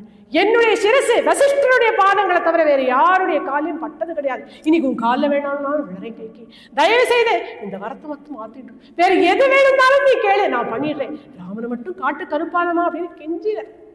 ராஜா கெஞ்சும் பொழுது இவள் மிஞ்சினாளாம். शैब्यश्वेन कपोदीये स्वमांसं पक्षिणे ददौ अलर्कः चक्षुषी दत्वा जगाम गतिम् उत्तमा. இப்போ எதுக்கு இப்போ ஓவான்னு என்னவோ கத்துறேன்? இப்போ என்ன ஆகி போச்சு? என்னவோ உங்களுடைய குலத்துல யாருமே சத்தியத்தை காப்பாத்தலையா? எல்லாரும் சத்தியசந்தர்களாக தானே இருந்திருக்கா. சிபி சக்கரவர்த்தி உங்க குலத்துல வந்தவர் தானே. அவர் ஒரு புறாவுக்கும் கழுகுக்கும் ஏற்பட்ட போட்டியில அந்த புறாவுக்கு பறிஞ்சுட்டு தன்னுடைய சதையவே வெட்டி எடுத்து கொடுத்து அந்த கழுகுக்கு கொடுத்து சத்தியத்தை காப்பாத்தலையா? அவரும் உங்க வம்சத்துல வந்தவர் தானே. அலர்கன் அப்படின்னு ஒரு ராஜா, அந்த ராஜா சபையில இருக்கும் பொழுது ஒரு பிராமணர் வந்தாராம். உங்களுக்கு என்ன வேணும்னு கேளுங்கோ, நான் நிச்சயமா தரேன் அப்படின்னு சொன்ன உடனே கொஞ்சம் கூட தாட்சியமே இல்லாம அந்த பிராமணர் அலர்கா உன் கண்ணை கொடு அப்படின்னு கேட்டாராம். சொன்ன சொல் முக்கியம். உடனே கண்களை பிடிச்சு கொடுத்தானாம் அந்த அலர்கன்கிற ராஜா. அதை கொடுத்துட்டு ஸ்வர்க்கத்தையே அடைஞ்சானே. அவர் வரல இக்ஷ்வாக்கு வம்சத்துல, அவெல்லாம் சத்தியத்தை காப்பாத்தல. என்னவோ 14 வருஷம் ராமனை காட்டுக்கு அனுப்புறதுக்கு என்னவோ இந்த பாடம் எடுத்துறேன். இப்படி என்கிட்ட சத்தியம் பண்ணி கொடுத்துட்டும் நீங்க ராமனை காட்டுக்கு அனுப்பல அப்படின்னா நாளைக்கு பெரியவா முகத்துல எப்படி முழிப்பேன்? சத்தியத்தை காப்பாத்தலையடா தசரதா அப்படின்னு வசிஷ்டர் உங்களை கேள்வி கேட்க மாட்டாரா? மிரட்டினா கைகேயி. இதுக்கு தசரதர் சொல்ற, கைகேயி நான் உனக்கு மட்டும் ஜவாப்தாரின்னு நினைச்சிட்டு இருக்கியா? நான் ராமனை காட்டுக்கு அனுப்பிட்டு தான் நான் எப்படி வசிஷ்டருடைய முகத்துல முழிப்பேன்? இன்னைக்கு பட்டாபிஷேகம்னு சொல்லிட்டோம், நாளைக்கு காட்டுக்கு போடா அப்படின்னு சொன்னா ராஜாக்கள் எல்லாம் என்னை பத்தி என்ன நினைச்சுக்க மாட்டா? பௌரஜனங்கள் என்ன நிந்திக்க மாட்டாளா? ஸ்திரீலோலன்னு என்ன சொல்லிட மாட்டாளா? கைகேயி என் மானமே போகாதா? சரி, என் மானம் போறதை விட அது கூட நான் அப்புறம் பார்த்துக்கலாம். அந்த ராமனை பெத்தவளர்காளே கௌசல்யா, அவளை போய் நான் எப்படி ஃபேஸ் பண்ணுவேன்? அவள்கிட்ட நான் என்ன காரணம் சொல்லுவேன்? यदा यदा च कौसल्या दासीवच्च सजीवच्च भार्यावत् भगिनीवच्च मातृवच्चोपतिष्ठति. உன்னை கல்யாணம் பண்ணிட்டதுக்கு அப்புறம் நான் கௌசல்யை கூட சரியாவே கவனிக்கலையே. அந்த கௌசல்யை எனக்கு அவள் கூட நான் இருந்தப்போ என்னமா கவனிச்சுப்பா தெரியுமா? நான் சபைக்கு கிளம்பும் பொழுது எனக்கு ஷூ எல்லாம் பாலிஷ்லாம் போட்டு கொடுப்பான், கோட்டெல்லாம் மாட்டி விடுவான். இதெல்லாம் பண்ணும்பொழுது ஒரு வேலைக்காரி மாதிரி நடந்துப்பான். எனக்கு அன்னம் பரமாறும் பொழுது அம்மா போல என்னை வாத்சல்யமா பார்த்துப்பான். விளையாடும் பொழுது எனக்கு சக்கியா இருப்பான். நான் சோகமா கன்னத்துல கையை வச்சு உட்காந்துருந்ததுன்னா ஏன் என்ன சோகம் அப்படின்னு ஒரு தங்கை போல என்கிட்ட வந்து தனக்கு தெரிஞ்ச உபாயத்தை சொல்லி கவலைப்படாதீங்க, எல்லாம் சரியா போயிடும் அப்படின்னு எல்லாமுமா இருக்காளே அந்த கௌசல்யாக்கு நான் என்ன பதில் சொல்லுவேமா? அதை யோசிச்சு பாத்தியா? கௌசல்யே சரி பெரியவோ, அவளான புரிஞ்சுப்பா அப்படின்னா கூடவே இருக்காளே சுமித்ரை, அவன் மேலே எப்படி நம்பிக்கைப்படுவா? ராமனுக்கே இந்த நிலைமை அப்படின்னா நாளைக்கு லக்ஷ்மணன் நிலை என்ன ஆகும், சத்ருக்னன் என்ன நிலையாகும் அப்படின்னு அவன் கவலைப்பட மாட்டாளா? அதெல்லாம் நீ யோசிச்சு பாத்தியா? சரி, கௌசல்யை சுமித்ரையே விட்டுடும், அவன் நம்மாத்துல ரொம்ப வருஷமா இருக்கா. நேத்திக்கு வந்த குழந்தை அந்த சீத்தை, நம்ம குடும்பத்தை நம்பி வாழ்க்கைப்பட்டு வந்திருக்காளே அந்த சீத்தையை நான் என்னமா பண்ணுவேன்? நீயும் ராமனோட காட்டுக்கு போ அப்படின்னு அவளையும் காட்டுக்கு அனுப்பி அவளை அந்த வனத்துல இருக்கக்கூடிய கஷ்டங்களுக்கெல்லாம் நான் ஆட்படுத்துவேனா? இல்ல நீ வேண்டாம் போகாதே குழந்தை, நீ இங்க அயோத்தியிலே இருந்துன்னு சொல்லி சத்தியபதிகளை பிரிச்ச பாவத்துக்கு நான் ஆளாவேனா? இதெல்லாம் நீ யோசிச்சு பாத்தியா? இதெல்லாம் யோசிக்காம இப்பேற்பட்ட ஒரு முடிவை எடுத்திருக்கியே கைகேயி, இது நியாயமா அப்படின்னு நல்லா யோசனை பண்ணிட்டு ஒரு முடிவை மாத்திக்கும். சரி, என்னவோ பரதனுக்காக இந்த ராஜ்யத்தை சம்பாதிச்சு வச்சுக்கிறேன்னு சொல்றியே, முதல்ல பரதன் இந்த ராஜ்யத்தை ஏத்துப்பானா? ராமாதபீதம் மன்யே தர்மதோ பலவத்தரம். ராமனை காட்டிலும் பரதன் தர்மாத்மா அப்படிங்கிறது எனக்கு தெரியும். ஒரு காலம் இந்த ராஜ்யத்தை ஏத்துக்க மாட்டாங்கிறது எனக்கு தெரியும். பரதனை ஏதோ ஏத்துப்பான்னு நினைச்சுட்டு அவனுக்காக இந்த ராஜ்யத்தை சம்பாதிச்சு வச்சு ராமனையும் காட்டுக்கு அனுப்பி என்னுடைய உயிரையும் வாங்கிட்டு விதவையா இந்த ராஜ்யத்து மேல உனக்கு அப்படி என்ன மோகம்? எங்கிருந்து வந்தது உனக்கு இந்த பல்லாத்தனம்? யாரும் உன்னை இப்படி எல்லாம் பேச சொன்னா? நீயா பேசுறேங்கிறது எனக்கு நிச்சயம் தெரியும். யாரோ சொல்லி கொடுத்து பேசுற கைகேயி, வேண்டாம் விட்டுடும். ஐயோ நாளைக்கு அந்த குழந்தை வருவானே ராமன், வந்தோடனே ராமா உனக்கு பட்டாபிஷேகம் இல்லடா குழந்தை, நீ காட்டுக்கு தான் போகணும் அப்படின்னா நான் ஏன் போகணும் அப்படின்னு கூட கேட்க தெரியாதே, அப்படி ஒரு சத்புத்திரனை நான் வெத்து வச்சிருக்கேன், காட்டுக்கு தானேப்பா இதோ போறேன் அப்படின்னு சொல்லுவானே, அந்த ராமனை நான் எப்படி காட்டுக்கு அனுப்பேன்? நான் ராமா ராமா ராமான்னு கூப்பிடுறதுக்கு முன்னாடி என் முன்னாடி ஓடி வந்து நிற்பானே அந்த ராமனை பார்த்தா எனக்கு 60,000 வயசுலேயே மறந்து வேணும் கைகேயி. அப்படி 16 வயசு பாலக்கனா வாரி ஓடிப்பா அவரை கட்டிப்பேன், என் மடியில எடுத்து உட்கார்ந்து வச்சுப்பேனே, கொஞ்சுவேனே. அந்த ராமன் இல்லாம நான் என்ன பண்ணுவேன் கைகேயி? தயவு செய்துமா வேண்டாம், ராமனை என்கிட்ட இருந்து பிரிச்சுடாத பிரிச்சுடாத பிரிச்சுடாத அப்படின்னு கெஞ்சின. ராத்திரி முழுக்க கெஞ்சின. தசரதர் கெஞ்சலுக்கு கல்லும் கரைஞ்சிருக்கும் அன்னைக்கு. ஆனா ஒரு அரை மணி நேரம் 1 மணி நேரம் பேசியிருப்பாளா அந்த மந்திரை, அதுல அப்படியே மனசு மாறி போயிடுச்சு. ராத்திரி முழுக்க கெஞ்சுறாரு, மனசு மாறவே இல்லையே. அவள் ஒரு பணிப்பெண், அவள் சொன்னதுனால மனசு மாறிட்டோ, சொந்த ஆத்துக்காரன் இப்படி கெஞ்சுறாரே மனசு மாறலையே. இது எதனால இப்படி நடக்கிறது அப்படின்னா இது தெய்வ சங்கல்பம், அதுதான் காரணம். இது வந்து நம்ம கைகேயி மேல தப்பு அப்படின்னு கூட சொல்ல முடியாது. ஏன்னா இன்னும் நாளைக்கு வரக்கூடிய இந்த 2 நாள்ல வரக்கூடிய கதையில கைகேயி மனசு மறுபடியும் பழையபடி மாறிட போறான். இது வந்து இந்த அவதாரத்துடைய காரியம் நடக்கணும் இல்லையா, அதுக்காக தெய்வ சங்கல்பத்தினால இது நடக்கிறது.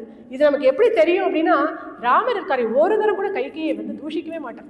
ராமாயணம் முழுக்க பார்த்தா ராமன் ஒரு வாரத்தை கைகேயை சொல்ல மாட்டான். யாராவது கோச்சுட்டா கைகேயை கோச்சுக்காதேங்கோ கோச்சுக்காதேங்கோ, பரதன் கிட்ட எல்லாம் சொல்ல போறார் 2 நாள்ல, யாரும் கைகேயை பத்தி ஒரு வார்த்தை தப்பா சொல்லக்கூடாது அப்படின்னு ராமன் சொல்லிட்டே இருப்பார். அதனால கைகேயி ஒரு லீலா பாத்திரமா இருக்கான் இந்த அவதார காரியம், அதுக்குத்தானே தவிர இது வேற எதுனாலையும் இல்லை அப்படிங்கிறத நம்ம புரிஞ்சுக்கணும் கைகேயை பத்தி.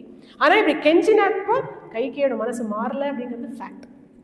ராஜா இன்னும் தவிக்கிற, ராத்திரி தேவியை தான் பார்த்து சொல்ற, ராத்திரியா நீ போயிடு, நீ சீக்கிரமா போயிடுமா, காத்தால விடிஞ்சா ராமனை பார்த்தா என் மனசு சமாதானமாகுமே அப்படின்னு ஒரு பக்கம் சொல்ற. பித்த பிடிச்ச மாதிரி அடுத்த வார்த்தையை மாத்தி சொல்ற, வேண்டாம் ராத்திரி தேவி நீயே இருந்துரும், நாளைக்கு ராமன் தான் காட்டுக்கு அனுப்ப வேண்டி வருமே, வேண்டாம் நீயே இருந்துரும் அப்படின்னு ராத்திரி தேவிகிட்ட பேசுறதும், மூர்ச்சியா விழறதும், அழறதும், கதறதும், கோச்சுக்கிறதும், உபதேசம் பண்றதும் என்னெல்லாமோ பண்ணி பார்த்தேன், எதுவுமே நடக்கவே இல்லை. அப்படியே பொழுதாழ்ந்து ராத்திரி பொழுது போய் கார்த்தால விடிஞ்சு விடுறது. கார்த்தால எப்பவும் போல சுமந்திரர் ராஜாவை எழுப்புறதுக்காக வரார், சந்தோஷமா வரார், பட்டாபிஷேகம்னு ஆசையா வரார். மாத்தலை எப்படி இந்திரனை எழுப்புவானோ, வேதங்கள் எல்லாம் எப்படி பிரம்மாவை எழுப்புமோ, அது போல ராஜன் உங்களை நான் எழுப்ப வந்திருக்கேன். எல்லா ஐட்டம்ஸும் ரெடியாக இருக்குது, பட்டாபிஷேகத்துக்கு எல்லாமே சஜ்ஜமாக இருக்குது, நீங்கள் வர்றது தான் பாக்கி, எழுந்து வாங்கோ அப்படின்னு எழுப்பும் பொழுது ராஜாவுக்கு பேசுறதுக்கே தெம்பே இல்லை. சுமந்திரனை பார்க்க கூட முடியல, சோகமாக உட்கார்ந்துட்டு இருக்கேன். கைகேயை தான் சமாளிக்கிறான். சுமந்திரரை பார்த்து சொல்கிறா, ராமனுக்கு பட்டாபிஷேகம்னு ராத்திரி முழுக்க நாங்கள் பேசிட்டு இருந்தோமா, அதில் ரொம்ப டயர்டாக போயிட்டார் ராஜா, அதனால அவரால் இப்போ ஒன்றும் பதில் சொல்ல முடியல, நீங்கள் போய் உடனே ராமனை இங்கே கூட்டின்னு வாங்கும் அப்படின்னு சொன்ன உடனே சுமந்திரன் உடனே கிளம்பல. பார்க்குற ராஜாவை, நிஜமாவே கூட்டின்னு வரணுமா அப்படின்னு. ராஜா எரிச்சலா சுமந்திரா போய் சீக்கிரம் ராமனை கூட்டின்னு வாயே அப்படின்னு சொன்ன உடனே ராமனை கூட்டின்னு வாங்கிறது மட்டும்தான் கேட்கறது. சரி, ஏதோ டயர்டாக இருக்கிறதுனால அப்படி சொல்கிறார் அப்படின்னு எப்போ போல மறுபடியும் ராமருடைய பவனத்துக்கு போகிறார். எப்பேற்பட்ட அலங்காரம், பட்டாபிஷேகத்துக்கான அலங்காரத்தோட ராமர் அங்கே உட்கார்ந்துட்டு இருக்கார். அந்த அலங்காரத்தை சீதையே பண்ணி வச்சிருக்காரு. தத்ரைவ ஆனயாமாஸ ராகவஹ பிரிய காம்யயா. அந்தப்புறத்தில் உட்கார்ந்துட்டு இருக்க அந்த இடத்துக்கு தான் சுமந்திரர் போகிறார். சாதாரணமாக அந்தப்புறத்தில் அந்நிய மனுஷாளுக்கு என்ட்ரியே கிடையாது. ஆனால் சுமந்திரர் கூட்டின்னு வரணுமே, அது ராஜாவோட ஆக்ஞைங்கிறதுக்காக அங்கே போன உடனே அங்கே இருக்கக்கூடிய பெண் போலீஸ் அவள் தான் உள்ளே போகிறாளாம். உள்ளே போய் சொல்கிறா, இந்த மாதிரி சுமந்திரர் வந்திருக்கார், வரட்டுமானு உள்ள வரட்டுமானு கேட்குறார். உள்ளே வரச்சல் அப்படிங்கிற. ராகவக பிரியகாமியா. அன்னைக்கு ராமனுக்கு என்ன சங்கல்பம் அப்படின்னா, தன் பட்டாபிஷேக அலங்காரத்தை சீத்தையோட சேர்ந்து சுமந்திரருக்கு காட்டணும் அப்படிங்கிற சங்கல்பம். ஏன்னா இந்த அலங்காரத்தை அன்னைக்கு வேற யாருமே பார்க்கல, சீத்தையோட சேர்ந்து இருக்கக்கூடிய அலங்காரம். ராமனை தனியாக தான் பார்த்துருக்கா. உள்ள வந்த உடனே தத்ரைவ ஆனயாமாஸ ராகவஹ பிரியகாம்யயா தம் வைஷ்ணவன சங்காஷம் உபவிஷ்டம் ஸ்வலங்கிருதம் ததர்ஷ சூதஹ பர்யங்கே சௌவர்ணே சோதரச்ச தேவரா ருதிராபேண சுச்சினா ச சுகந்தினா அனுலிப்தம் பராகேன சந்தனேன பரந்தபம் சிதயா பார்ஷ்வதஷாபி பாலவ்யஜனஹஸ்தயா உபேதம் சீதயா பூயः சித்ரயா சசினம் யதா வவந்தே வரதம் வந்தி வினயஜ்ஞோ வினீதவத். அந்த ராமன் அவ்வளோ அழகாக உட்கார்ந்துட்டு இருக்க. சீத்தையே அலங்காரம் பண்ணி விட்டுருக்கா. எப்பவும் போல நிறையா ஆபரணங்கள் எல்லாம் போட்டுட்டு பட்டாபிஷேகத்துக்காக ஸ்பெஷல் அலங்காரம். ரொம்ப அழகா ஒரு காலை மடிச்சு ஒரு காலை அப்படி தொங்க போட்டுட்டு அப்படி தாமரை பூவை சுழட்டின்ட்டு ஊஞ்சலில் உட்கார்ந்துட்டு இருக்கார் ராமன். அப்படியே ஊஞ்சலை ஆட்டின்னு இருக்கா சீத்தை. ஒரு கையால் ஆட்டின்னு இன்னொரு கையால் சாமரம் போடுறான். அந்த சாமரத்தை ஒரு ஓரமாக வச்சுட்டு எதுக்கவே சந்தன பேலால சந்தனம் இருக்கு. அந்த குளிர்ந்த சந்தனத்தை அனுலிப்தம் பராகேன திரும்பி திரும்பி போடுறாளாம் அந்த ராமச்சந்திர பிரபுடைய வக்ஷஸ்தலத்துல. இங்க என்ன பாவம் அப்படின்னா, இன்னைக்கு நீங்க கிளம்ப போற புறப்பாடு பட்டாபிஷேகத்துக்கு கிடையாது, ராவணாதிகள் பரியந்தம் வதம் பண்றதுக்காக நீங்க கிளம்ப போறேன். உங்க மனசை குளிர்ச்சியா வச்சுக்கோங்க. ரிஷிகள் கிட்டலாம் நீங்க குளிர்ந்திருக்கும், குளிர்ச்சியா இருந்துட்டு என்ன அவதார காரியமும் பண்றதுக்கு கிளம்புங்கோ அப்படிங்கிறது போல அவை போட்டா அப்படின்னு இந்த பாவமா பௌராணிகாலாம் சொல்லுவான். அவ ஆக்சுவலா அப்படி போடல, இவாளா பாவபூர்வமா சொல்றா. அவ அழகா சந்திரத்தெல்லாம் தடவிட்டு இருக்கும்பொழுது இது அங்கேருந்து வந்து சுமந்திரர் பார்த்தார். ஆஹா, அவர் வந்து தடான்னு காலில் விழுந்தாராம். சுமந்திரருக்கு என்ன வயசு அப்படின்னா 2 யுகம், கவுண்டெல்லாம் சொல்ல முடியாது, 2 யுகமாக அவர் வாழ்ந்து வந்துட்டு இருக்கார். ராமன் 25 வயசு குழந்தை. ஏன் நமஸ்காரம் பண்ணினார் அப்படின்னா, ராஜகுமாரன் அப்படிங்கிற ஸ்தானத்துக்கு நமஸ்காரம் பண்ணினார். பகவான் இன்னைக்கு தெரிஞ்சுதான் அவருக்கு. சீத்தையோட சேர்ந்து இருக்கக்கூடிய ராமனை பார்த்தோட லக்ஷ்மி நாராயணனா தெரிஞ்சதுனால நமஸ்காரம் பண்ணி எழுந்துக்கிறார். எழுந்துட்டு சொல்றாரு, கௌசல்யா சுப்ரஜா ராமா பிதா துவம் திருஷ்டுமிச்சதி. உங்கள் அப்பா அவனை பார்க்கணும்னு ஆசைப்படுறா. கைகேயினுடைய அரண்மனையில தான் அப்பா இருக்கா, வரியா கிளம்பலாமா அப்படின்னு கேட்ட உடனே தான் உட்கார்ந்து ஊஞ்சலிருந்து சட்டுன்னு எழுந்துட்டார். சிம்மகதியில் நடந்து போனார். அப்படியே சீதாதேவி வாசல் வரைக்கும் வந்து வழி அனுப்பி கொடுக்குறா. வழி அனுப்பும்பொழுது சொல்கிறா, உங்களுக்கு யுவராஜ பட்டாபிஷேகம் முடிஞ்சதுக்கப்புறமா நீங்கள் பெருசாக ஒரு ராஜசூய யாகம் பண்ணணும். அந்த யாகம் பண்ணி எல்லா வேத பிராமணர்களுக்கும் சாதுக்களுக்கும் நிறையா தான தர்மங்கள் எல்லாம் பண்ணணும். உங்களை எல்லா லோகபாலர்களும் உங்களுக்கு ரட்சையாக இருக்கட்டும், நீங்கள் போயிட்டு வாங்கன்னு சொல்லி அனுப்புகிறான். அதாவது ராஜா வந்ததுக்கப்புறம் இந்த பட்டணத்தை பிடிக்கணும், அந்த கோட்டையை பிடிக்கணும்னுலாம் சொல்லலை. இதெல்லாம் அவளுக்கு இருக்கக்கூடிய மனசை காட்டுறது. யாகம் பண்ணுங்கோ, தான தர்மம் பண்ணுங்கோ அப்படின்னு சீத்தை சொல்லி அனுப்ப, அங்கேருந்து வாசல் வரைக்கும் வந்தோட நான் போயிட்டுறேன் சீத்தை, இவர் சுமந்திரரே வந்திருக்கார், தூது மாதிரி வந்திருக்கார், அதனால கண்டிப்பாக முக்கியமான காரியம் பட்டாபிஷேகத்துக்கு தான் கைகேயி அம்மா கூப்பிட்டுருக்கா, நான் அங்கே போயிட்டு வரேன் அப்படின்னு சொல்லி அங்கே வாசலுக்கு வர.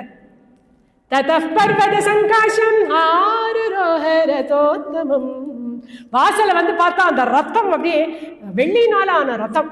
அந்த ரத்தத்துல 4 குதிரைகள் இருக்கு, சித்தான குட்டி போல இருக்கு. கரேணு சிசு கல்பேஷ யுக்தம் பரமவாஜிபிகி. ஒரு குதிரையும் புஷ்டி துஷ்டியா ரொம்ப சித்தான குட்டி போல அவ்வளோ அழகா இருக்கு. இப்படியே ராமர் வந்து ஏற போறாரு தெரிஞ்சோட லக்ஷ்மணன் அங்கே வந்து நிற்கிறார். லக்ஷ்மணன் தோல்ல கையை வச்சுட்டு அப்படி ஜம்ப் பண்ணி ஸ்டைலா உள்ள ஏறினாராம் ராமர். ராமர் ஏறினோட தேர்ல லக்ஷ்மணனும் ஏறி சத்திரம் சாமரம் ரெண்டும் தானே பிடிக்கிறார். எல்லா கைங்கரியமும் தானே பண்ணணும் அப்படின்னு ஆசையா லக்ஷ்மணர் ஏறிக்க, சுமந்திரர் தன்னுடைய சாரதி அப்படிங்கிற அந்த சீட்ல ஏறி உட்கார்ந்து அந்த குதிரைகளோட இப்படி கடிவாளத்தை பிடிச்சோட குதிரைகள் இப்படி திரும்பி ராமனை பார்த்துதான். நித்தமே அப்படிதான் பண்ணுவான். ஏறினோட குதிரைகள் ராமனோட அழகை முதல்ல ரசிக்குவான். இன்னைக்கு அதுவும் பட்டாபிஷேக குளத்துல இருந்தோடனே இன்னும் ஒரு 2 நிமிஷம் எக்ஸ்ட்ரா ராமனையே பார்த்து கனைச்சுட்டு அங்கே அந்த ரதத்துல அந்த ராமன் போகக்கூடிய அழகு அப்படி போச்சு அந்த ரத்தம். அன்னைக்கு அந்த சூரிய பிரகாசத்துல அந்த ரத்தம் அப்படி ஜொலிச்சுது. இங்க இருக்கக்கூடிய ஜனங்களை எல்லாரும் அத்தனை பேரும் காத்துட்டு இருக்கா. இன்னைக்கு ராமனுக்கு பட்டாபிஷேகம் பட்டாபிஷேகம்னு அத்தனை பேரும் பார்க்கறா. யஸ்ய ராமம் ந பஷ்யேது யம் ச ராமோ ந பஷ்யதி நிந்திதः சர்வே லோகே ஸ்வாத்மாபேனம் விகர்ஹிதம். ஒண்ணு அந்த ராமன் நம்மளை பார்க்கணும், இல்ல நம்ம அந்த ராமனை பார்க்கணும். இது ரெண்டும் யாருக்கு நடக்கலையோ அவன் இந்த பூமிக்கு பாரம் அப்படின்னு அவ எல்லாரும் பேசிக்கிறான்.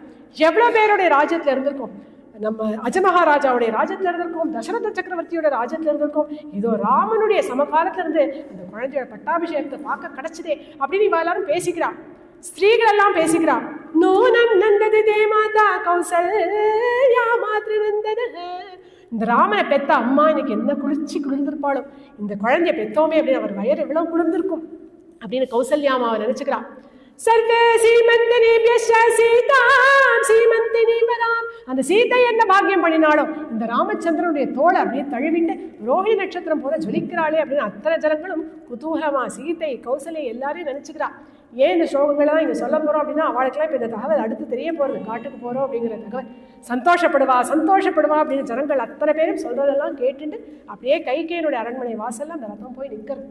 அங்கேருந்து இறங்கி உள்ளே போகிறார் ராமர். எப்போவுமே ராமனை பார்த்தா தசரதர் அப்படியே ஓடி வந்து கட்டிப்பார் ராமனை. இன்னைக்கான தசரதால எழுந்துக்க கூட முடியல, ராமனை பார்க்க கூட முடியல. ஏன்னா குற்ற உணர்வு, ஐயோ இந்த மாதிரி விஷயத்த சொல்லணுமே அந்த குழந்தைக்கு அப்படின்னு தலையை தொங்க போட்டுன்னு உட்கார்ந்துருக்கிறத பார்த்தார் ராமன். இது அவருக்கு இது வரைக்கும் அவர் பார்த்ததே கிடையாது இது மாதிரி அவ அப்பாவை. ராமோபி பயம் நம்ம நடந்து போற போக்குல வழியில ஏதாவது ஒரு பாம்பை மிதிச்சுட்டாங்க, ஐயோ பாம்பு அப்படி பயப்படுவோம் இல்லையா, அப்படி பயந்தானா ராமன். ஏன் அப்பா இப்படி இருக்கா, ஏன் நம்ம கிட்ட வரல அப்படின்னு உடனே பக்கத்துல இருக்கக்கூடிய கைகேயி அம்மாட்ட கேட்கிறான். அம்மா அப்பாவுக்கு என்னாச்சு, ஏன் அப்பா என்னை பக்கம் கட்டிக்கவே இல்லை, கட்டின முத்தம் கொடுப்பாரு எதுவுமே பண்ணலையே, அப்பாவுக்கு உடம்பு சரியில்லையா, என்னாச்சு, என்ன எதுவோ பார்க்க பிடிக்காதது போல தலையை தொங்க போட்டு உட்கார்ந்துட்டு இருக்காரு, ஏன் உடம்பு சரியில்லையா, இல்லை ஏதாவது துக்ககரமான செய்தி வந்ததா, இல்லை அப்பா மேல உங்களுக்கு இருக்க அபிமானத்தால நீங்க அப்பாவை ஏதாவது கோச்சுட்டேடா அதனால அப்பா இப்படி இருக்காரா, எதனாலும் சொல்லுங்க, அப்பாவுடைய இந்த நிலைமைக்கு என்ன காரணம்னு சொல்லுங்க, அந்த துக்கத்தை நான் போக்கி வைக்கிறேன். உடனே அந்த வார்த்தை வருது. கேஷுவலாக சொன்னான் கைகேயி, உங்கள் அப்பா உடம்புக்கெல்லாம் ஒன்றும் இல்லை, ஸ்வஸ்தமாக தான் இருக்கா, ஆனால் அவருடைய மனசில் அவனுக்கு ஒரு ஆజ్ఞையை கொடுக்கணும், ஆணையை பிறப்பிக்கணும்னு நினைக்கிறா. நீ எங்கே அதை பண்ணுவியோ மாட்டியோ அப்படின்னு கவலைப்பட்டு தலையை தொங்க போட்டுன்னு உட்கார்ந்துருக்கா அப்படின்னு. இதெல்லாம் ராமனுக்கு ரொம்ப அதிகப்படியும். அஹாதின்னர்ஹசே தேவி வக்தும் மானீதృశம் வச்சஹ அஹம் ஹி வச்சனாத்ராக்யஹ பதேயம் அபி பாவகே भक्षयेयं विषं तीक्ष्णं मज्जेयं अपि जानवे नियुक्तो गुरुणा पित्रा नृपेण च हितेन च तद्ब्रूहि वचनं देवी राज्ञो यत् अभिकाङ्क्षितुं करिष्ये प्रतिजानीषे रामो द्विर्नाभिभाषते. அம்மா நீங்க என்கிட்ட இப்படி பேசலாமா, இந்த ராமன் பேர்ல உங்களுக்கு அப்படி என்ன சந்தேகம், அப்பா சொல்லியாச்சு அப்படின்னா அப்படி கொழுந்து விட்டு எரிகின்ற அக்னிக்குள்ள போடாராமா அப்படின்னா நான் போயிடுவேனே, தீக்ஷமான விஷத்தை குடிடாராமா நான் குடிச்சிடுவேனே, பொங்குகின்ற கடல்ல குதிடாராமா அப்படின்னா குதிச்சுடுவேனே. எப்பேற்பட்ட அப்பா, எனக்கு ஹிதத்தை கொடுக்கக்கூடியவர், எனக்கு வழிகாட்டியா இருக்கக்கூடியவர், சக்கரவர்த்தி அப்படிங்கிற யோக்கியதாம்சம் இருக்கக்கூடியவர், அவர் எது சொன்னாலும் நான் கேட்பேன். அப்பா மனசுல இருக்கக்கூடிய ஆக்ஞை மனோரதம் என்ன அப்படிங்கறத என்கிட்ட சொல்லுங்க, நிச்சயம் அதை நிறைவேற்றி வைப்பேன், பிரதிஜ்ஞை பண்ணி சொல்றேன். ராமோ தர்ணாவிவாசத்தே. இந்த ராமனுக்கு இரண்டாவது சொல் கிடையாது. ராமனுக்கு ஒரு இல் ஒரு வில் ஒரு சொல். ஒரே இல்லத்தரசி சத்ருக்களை வேற இருக்கணும் அழிக்கணும் வந்தாச்சுனா இந்த ராமனுக்கு ஒரு வாரம் போதும். அது போல ஒரு சொல், இரண்டாவது சொல் இந்த ராமனுக்கு தெரியாது. சத்தியம் தான் ராமன் பேசுவான், சத்தியமிட்டு சொல்றேன். அப்பாவோட மனோரதம் என்ன அப்படிங்கறத எனக்கு சொல்லுங்க அப்படின்னு சொன்ன உடனே இப்ப மறுபடியும் சொல்றான்.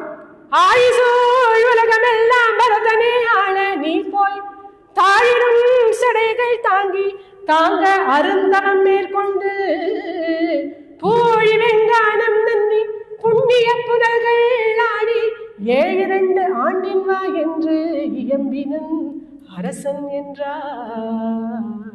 ராமா, ஆழிசோழ் உலகம், சப்த சாகரங்களும் சூழப்பட்ட இந்த உலகத்தை பரதன் தான் சக்கரவர்த்தியா ராஜாவா இருந்துட்டு ஆட்சி பண்ண கடவுள். அவன் தான் பண்ண போறான்.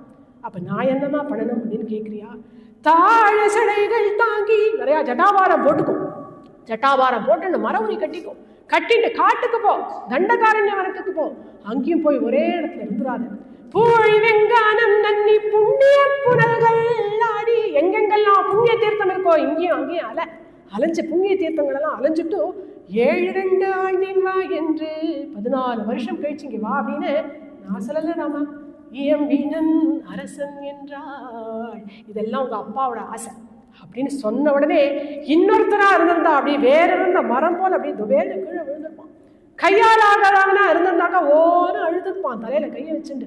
கம்சனை போல துஷ்டனா இருந்தா கைக்கையை வெட்டி போட்டிருப்பான். ராமன் கம்சனும் இல்ல, ராமன் கையால் ஆகாதவனும் இல்ல. கம்பீரமா சொன்ன, ஏவமஸ்து கமிஷ்யாமி வனம் வஸ்துமஹம் த்விதஹ. இவ்வளவுதானே, அப்படியே ஆகட்டும், காட்டுக்கு தானே இது ஒரு பெரிய காரியமா, இதோ கிளம்பிட்டேன். ஏவமஸ்து கமிஷ்யாமி வனம் வஸ்துமஹம் த்விதஹ ஜட்டாசீரதராஜ்ஞ பிரதிஜ்ஞாம் அனுபாலயன். அப்பாவோட பிரதிஜ்ஞையை காப்பாற்றுற விஷயத்துல கண்டிப்பா நான் காட்டுக்கு போறேமா, கவலைப்படாதீங்க. ஆனா என் மனசுல ஒரே ஒரு ஏக்கம், ஒரே ஒரு தாபம் இருக்கு.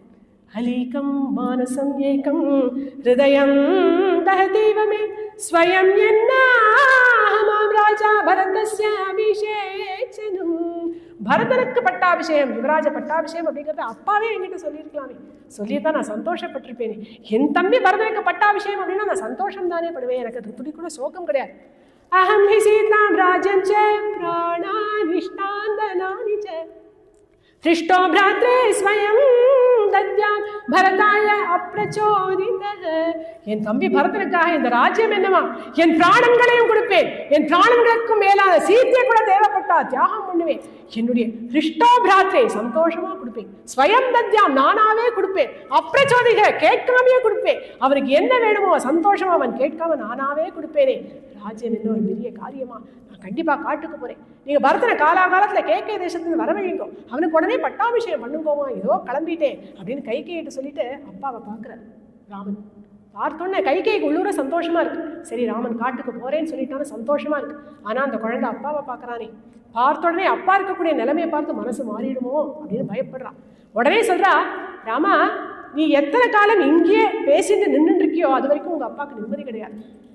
நீ எப்போ காட்டுக்கு கிளம்புறேன்னு சொல்லிட்டியோ, இதோ இப்பவே நீ கிளம்பிட்டேன்னு வச்சுக்கோயே, நீ சத்தியத்தை காப்பாத்திட்ட அப்படின்னு அதுக்கப்புறம் தான் நிம்மதியா உங்க அப்பா குளிச்சு சாப்பிட்டு எல்லாம் பண்ணுவா. நீ கிளம்பினாதான் உங்க அப்பாவுக்கு நிம்மதி அப்படிங்கிற இந்த வார்த்தையை கேட்டா தசரதன் திக்காரம் பண்ணிட்டார். ஐயோ, என் குழந்தை கிளம்பினா உயிரே போயிடும்னு தவிச்சுட்டு இருக்கேன், இவளா ஜோடனை பண்ணி சொல்றாளே, ராமா நீ போனாதான் உங்க அப்பாவுக்கு நிம்மதின்னு சொல்றாளே அப்படின்னு அவருக்கு அந்த திக்காரம் பண்ணிட்டு அந்த சோகத்துல அப்படி மூர்ச்சியாயி அப்படி நழுவுறது, அவருடைய தேகம் அப்படி கீழே விழுறது. ஓடி போய் பிடிக்கிறதுக்காக போறா ராமலட்சுமணன். ஆனா இங்க இருந்து கைகையை கத்துறா, ராமா நீ எப்ப காட்டுக்கு போகணும் அப்படின்னு முடிவு பண்ணிட்டியோ முதல்ல நீ காட்டுக்கு கிளம்பு. அப்பாவை ஆஸ்வாசப்படுத்துறது, அப்பாவோட மூர்ச்சியை தெளிய வைக்கிறது அப்படிங்கிற அந்த வேலையெல்லாம் நான் பாத்துக்கிறேன், நீ முதல்ல கிளம்பு அப்படின்னு ராமன் பாக்குறான். நானும் போறேன்னு சொல்லிட்டேனே, காட்டுக்கு போறேன்னு சொல்லிட்டேனே, ஆனாலும் இவன் ஏன் இப்படி துரத்துறான். கஷயே வாஹதோ வாஜி வனம் கந்தும் கிருதத்வரஹ. இது எப்படி இருக்கு அப்படின்னா, ஏற்கனவே 4 கால் பாய்ச்சால ஒரு குதிரை ஓடிட்டு இருக்கு, அது அந்த வண்டிக்கார சாட்டையால அடிச்சானோ, இன்னும் வேகமா போ இன்னும் வேகமா போ அப்படின்னு. அதுபோல இருக்கு ராமனுக்கு. அவருக்கு புரியுது, எங்க நான் மனசு மாதிரி போகாம இங்கே இருந்துடுவேனோ அப்படின்னு அம்மா பயப்படுறா அப்படின்னு நினைச்சுட்டு மறுபடியும் கைகளை கூப்பிண்ட. வந்தனமஸ்துதே கேகயதனயே வனமேவ கச்சாமி ராஜேந்திரஜாயே. வந்தனமஸ்துதே கேகயதனயே அவாப்த காமம் மாம் நித்ய திருப்தம் அவேஹி வனம் ஏவ கந்தும் சனதம் ஆனய பரதம் ராஜ்யம் சீதம் ஆஸ்ரயேஹம் முனி மங்களம் சூதம் வந்தனமஸ்துதே கேகயதனயே. அம்மா இந்த ராமனை என்ன நினைச்சுட்டேன் நீங்க, அவாப்த சமஸ்த காமன் அப்படின்னு நினைச்சுக்கோங்க. நான் நித்திய திருப்தம்மா, நாகம் மர்த்தபரோ தேவி லோகமா வஸ்து முத்சயே வித்திமாம் ரிஷிபிஸ்துல்யம் கேவலம் தர்மமாஸ்ருதம். மகரிஷிகளுக்கு துல்லியமானவன் இந்த ராமன் அப்படிங்கிறத தெரிஞ்சுக்கோங்க. இன்னைக்கு ராஜ்யம் கிடைச்சா ஒண்ணு, கிடைக்காதவனா ஒண்ணுன்னு பேசக்கூடியவன் இல்லை இந்த ராமன். பணம்னு பறக்கிறவன் இல்லை இந்த ராமன். ராமனுக்கு சத்தியம் தான் முக்கியம். சத்தியம் சொன்னா சொன்னதுதான். காட்டுக்கு போறேன் அப்படின்னு சொன்னா சொன்னதுதான். நீங்க கவலைப்படாதீங்க, நீங்களும் சமாதானமா இருந்து அப்பாவை போய் நல்லா ஆஸ்வாசப்படுத்துங்க அப்படின்னு சொன்னார். உடனே இன்னொரு அழகா ஒரு விஷயம் சொல்றாரு. என்னவோ அப்பா சொன்னார், அண்ணா நீ காட்டுக்கு போறாமா அப்படின்னு சொல்றேனே. மனவன் பணி என்றாக நும் பணி மறுப்பனோ என் பின்னவன் பெற்ற செல்வம் அடியனேன் பெற்றதன்றோ என்னினி உறுதி அப்பால் இப்பணி தலைமேல் கொண்டேன் மின்னொளி காலம் இன்றே போகின்றேன் விடையும் கொண்டேன். அப்பா சொன்னாதான் இந்த ராமன் கேட்பான் அப்படிங்கிறது கிடையாதுமா. நீங்க சொன்னாலே காட்டுக்கு போடா ராமா அப்படின்னு சொன்னா உடனே நான் கிளம்பி போயிடுவேன். நான் ஆண்டா என்ன, என் தம்பி பரதன் ஆண்டா என்ன, அவன் ஆண்டா அவனுடைய ஆட்சியும் எனக்கு ராஜ்யம் கிடைச்சது போலதானே. எனக்கு ரொம்ப சந்தோஷம், எனக்கு கொஞ்சம் கூட வருத்தமே கிடையாது. இதோ இப்ப நீங்க எனக்கு போட்ட இந்த பணியை சிரசு மேல தலை மேல இந்த பணியை கொண்டு இதோ இப்பவே கிளம்பிட்டேன் விடையும் கொண்டேன் அப்படின்னு சொல்லி கிளம்புறார். ஆனா ஒரே ஒரு விஷயம், கௌசல்யா அம்மா கிட்டயும் சீதை கிட்டயும் சொல்லிட்டு கிளம்புறேன், அதுக்கு மட்டும் அவகாசம் கொடுக்கும் அப்படின்னு சொன்னார். தசரத சக்கரவர்த்தி ஒரு பிரதட்சணம் வந்தார், கைகேயி அம்மா ஒரு பிரதட்சணம் வந்தார். 2 பேருக்கும் நமஸ்காரம் பண்ணிட்டார், கிளம்பிட்டார். அந்த அரண்மனையில இருந்து வெளியில வரக்கூடிய ராமனுடைய முகம் எப்படி இருக்கு அப்படின்னாக்க, அஞ்சலர்ந்த செந்தாமரையினை வென்றதம்மா. அப்ப ஃப்ரெஷ்ஷா பூத்த தாமரை, அதை காட்டிலும் ஃப்ரெஷ்ஷா இருக்கும் ராமனுடைய முகம். நேற்றுக்கு ராமா உனக்கு பட்டாபிஷேகம் சொன்னப்ப அதே பிரசன்னத்தை, மாறாத முகம். இன்னைக்கு ராமா நீ காட்டுக்கு போ அப்படின்னு சொல்லும் பொழுதும் அதே பிரசன்னத்தை, அதே மாறாத முகம். சமுத்திரம் இவ காம்பீரிய அப்படின்னு காம்பீரியத்துக்கு சமுத்திரத்துக்கு துல்லியமானவர் அந்த ராமச்சந்திர பிரபு. அப்படியே வெளியில வந்தார். பட்டாபிஷேகத்துக்கான எல்லா சாமகிரிகளும் அங்க இருக்கு. அந்த பிரதட்சணம் வந்து நமஸ்காரம் பண்ணிட்டு போற. அவர் ஐஸ்வர்யத்தை வெறுக்கல, ஐஸ்வர்ய ரசக்ஞக, அவர் க்ஷத்ரியன், ஐஸ்வர்யத்துக்கு அருகதை உடையவர். அவர் போயிட்டு திரும்பி வந்து ஆட்சி பண்ண போறார். அதனால அதை வெறுத்துட்டு போகாம அதை சுத்தி வந்து நமஸ்காரம் பண்ணிட்டு போறாராம். நச்சாஸ்ய மஹதீம் லக்ஷ்மீம் ராஜ்யநாசோ அபகஷ்யதி லோககாந்தஸ்ய காந்தத்வாத் க்ஷீதரஷ்மேரி வக்ஷபா. ஒரு சந்திரன் அது வந்து மேகங்கள் மூடும் பொழுது அது எப்படி இருக்கும், இங்க ராஜ்ய நாசம் அப்படிங்கிற அந்த மேகமானது அந்த ராமச்சந்திரன் அப்படிங்கிற அந்த சந்திரன் அப்படி கப்பா வந்துதான். அந்த மேகங்களை கிழிச்சுன்னு வெளியில வரக்கூடிய சந்திரன் எப்படி இருக்குமோ அதுபோல இந்த ராஜநாசம்ங்கிற இந்த மேகங்கள் எல்லாம் விட்டுட்டு அப்படி பிரகாசமா ராமச்சந்திர பிரபு வெளியில வர. ஒரு ஜீவன் முக்தன் எப்படி கிளம்பி வருவானோ ஆத்த விட்டு அது மாதிரி கம்பீரமா நடந்து வர. இந்த ராஜ்யம், ஐயோ இந்த ராஜ்யம் என்னை விட்டு போயிடுத்தேன், கைக்கு கிடைச்ச ராஜ்யம் என்னை விட்டு போயிடுத்தேன்னு மனசால கூட ஒரு துக்கம், ஒரு சோகம், ஒரு ஏமாத்தம், ஒரு ஏக்கம் ஒண்ணு கிடையாது. கம்பீரமா அப்படியே கிளம்பி வரக்கூடிய அந்த ராமன் பின்னாடி பொட்டி பாம்பா வர்றார் லக்ஷ்மணன். கோபம் வருது, ஆனா அண்ணாவுடைய காம்பீரியத்துக்கு அடங்கி அண்ணா பின்னாடியே நடந்து வந்துட்டு இருக்க. இப்ப நேர கௌசல்யா அம்மாவுடைய பவனத்துக்கு போறான். தாரயன் மனசா துக்கம் இந்திரியாணி நிகிருஹ்யச விவேஷாத்மவான்மேஷ மாது அப்ரிய சம்சிவான்.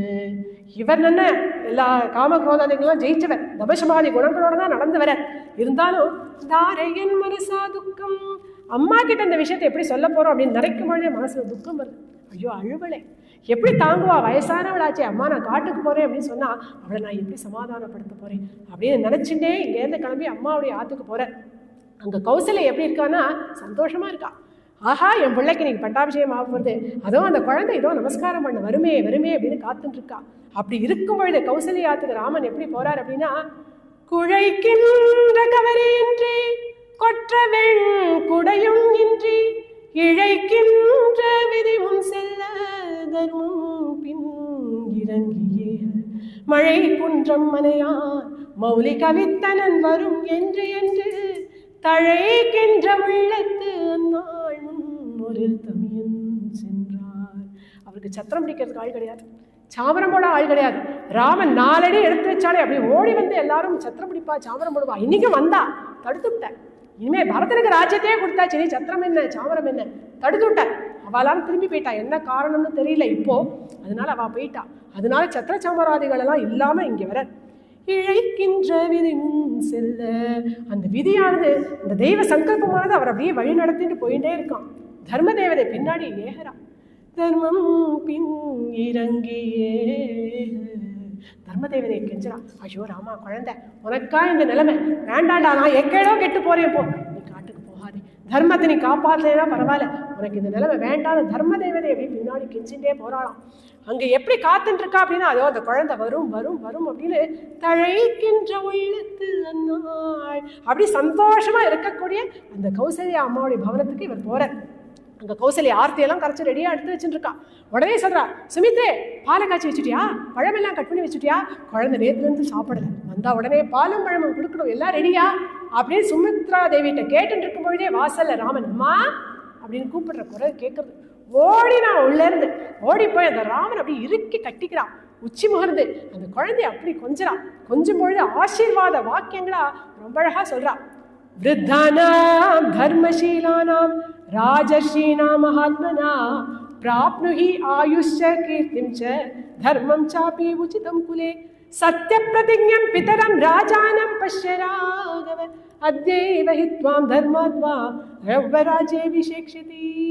ராமா, உங்க அப்பா எப்பேற்பட்ட சத்தியசந்தர்னு பாத்தியா? நேற்றுக்கு தான் உனக்கு பட்டாபிஷேகம்னு சொன்னார், உடனே எனக்கு ஏற்பாடு பண்ணிட்டார் பத்தியா? அதுதான் அப்பேற்பட்ட உங்க அப்பாவுடைய சத்தியத்தை நீ என்னைக்கும் காப்பாற்றணும் ராமா. நம்மளுடைய குலத்துல எவ்வளவு வயசானவா இருக்கா, எவ்வளவு ராஜாக்கள் இருக்கா, எவ்வளவு ராஜரிஷிகள் வந்திருக்கா, அவ எல்லாரும் எப்பேற்பட்ட தர்மத்தை அவலம்பிச்சு நடந்தாலும் அந்த தர்மத்தை நீயும் அவலம்பிச்சு நடந்து சிரேஷான ஆயுஷை பெறுவாய் அப்படின்னு ஆசீர்வாதம் பண்றான். சாதாரணமாக பார்த்தா இது சாதாரணமான நல்ல ஆசீர்வாதம் தான். ஆனால் இப்போ இருக்கக்கூடிய இந்த சிச்சுவேஷனோட லிங்க் பண்ணி பார்த்தோம் அப்படின்னா, உங்கள் அப்பாவோட சத்தியத்தை காப்பாற்று.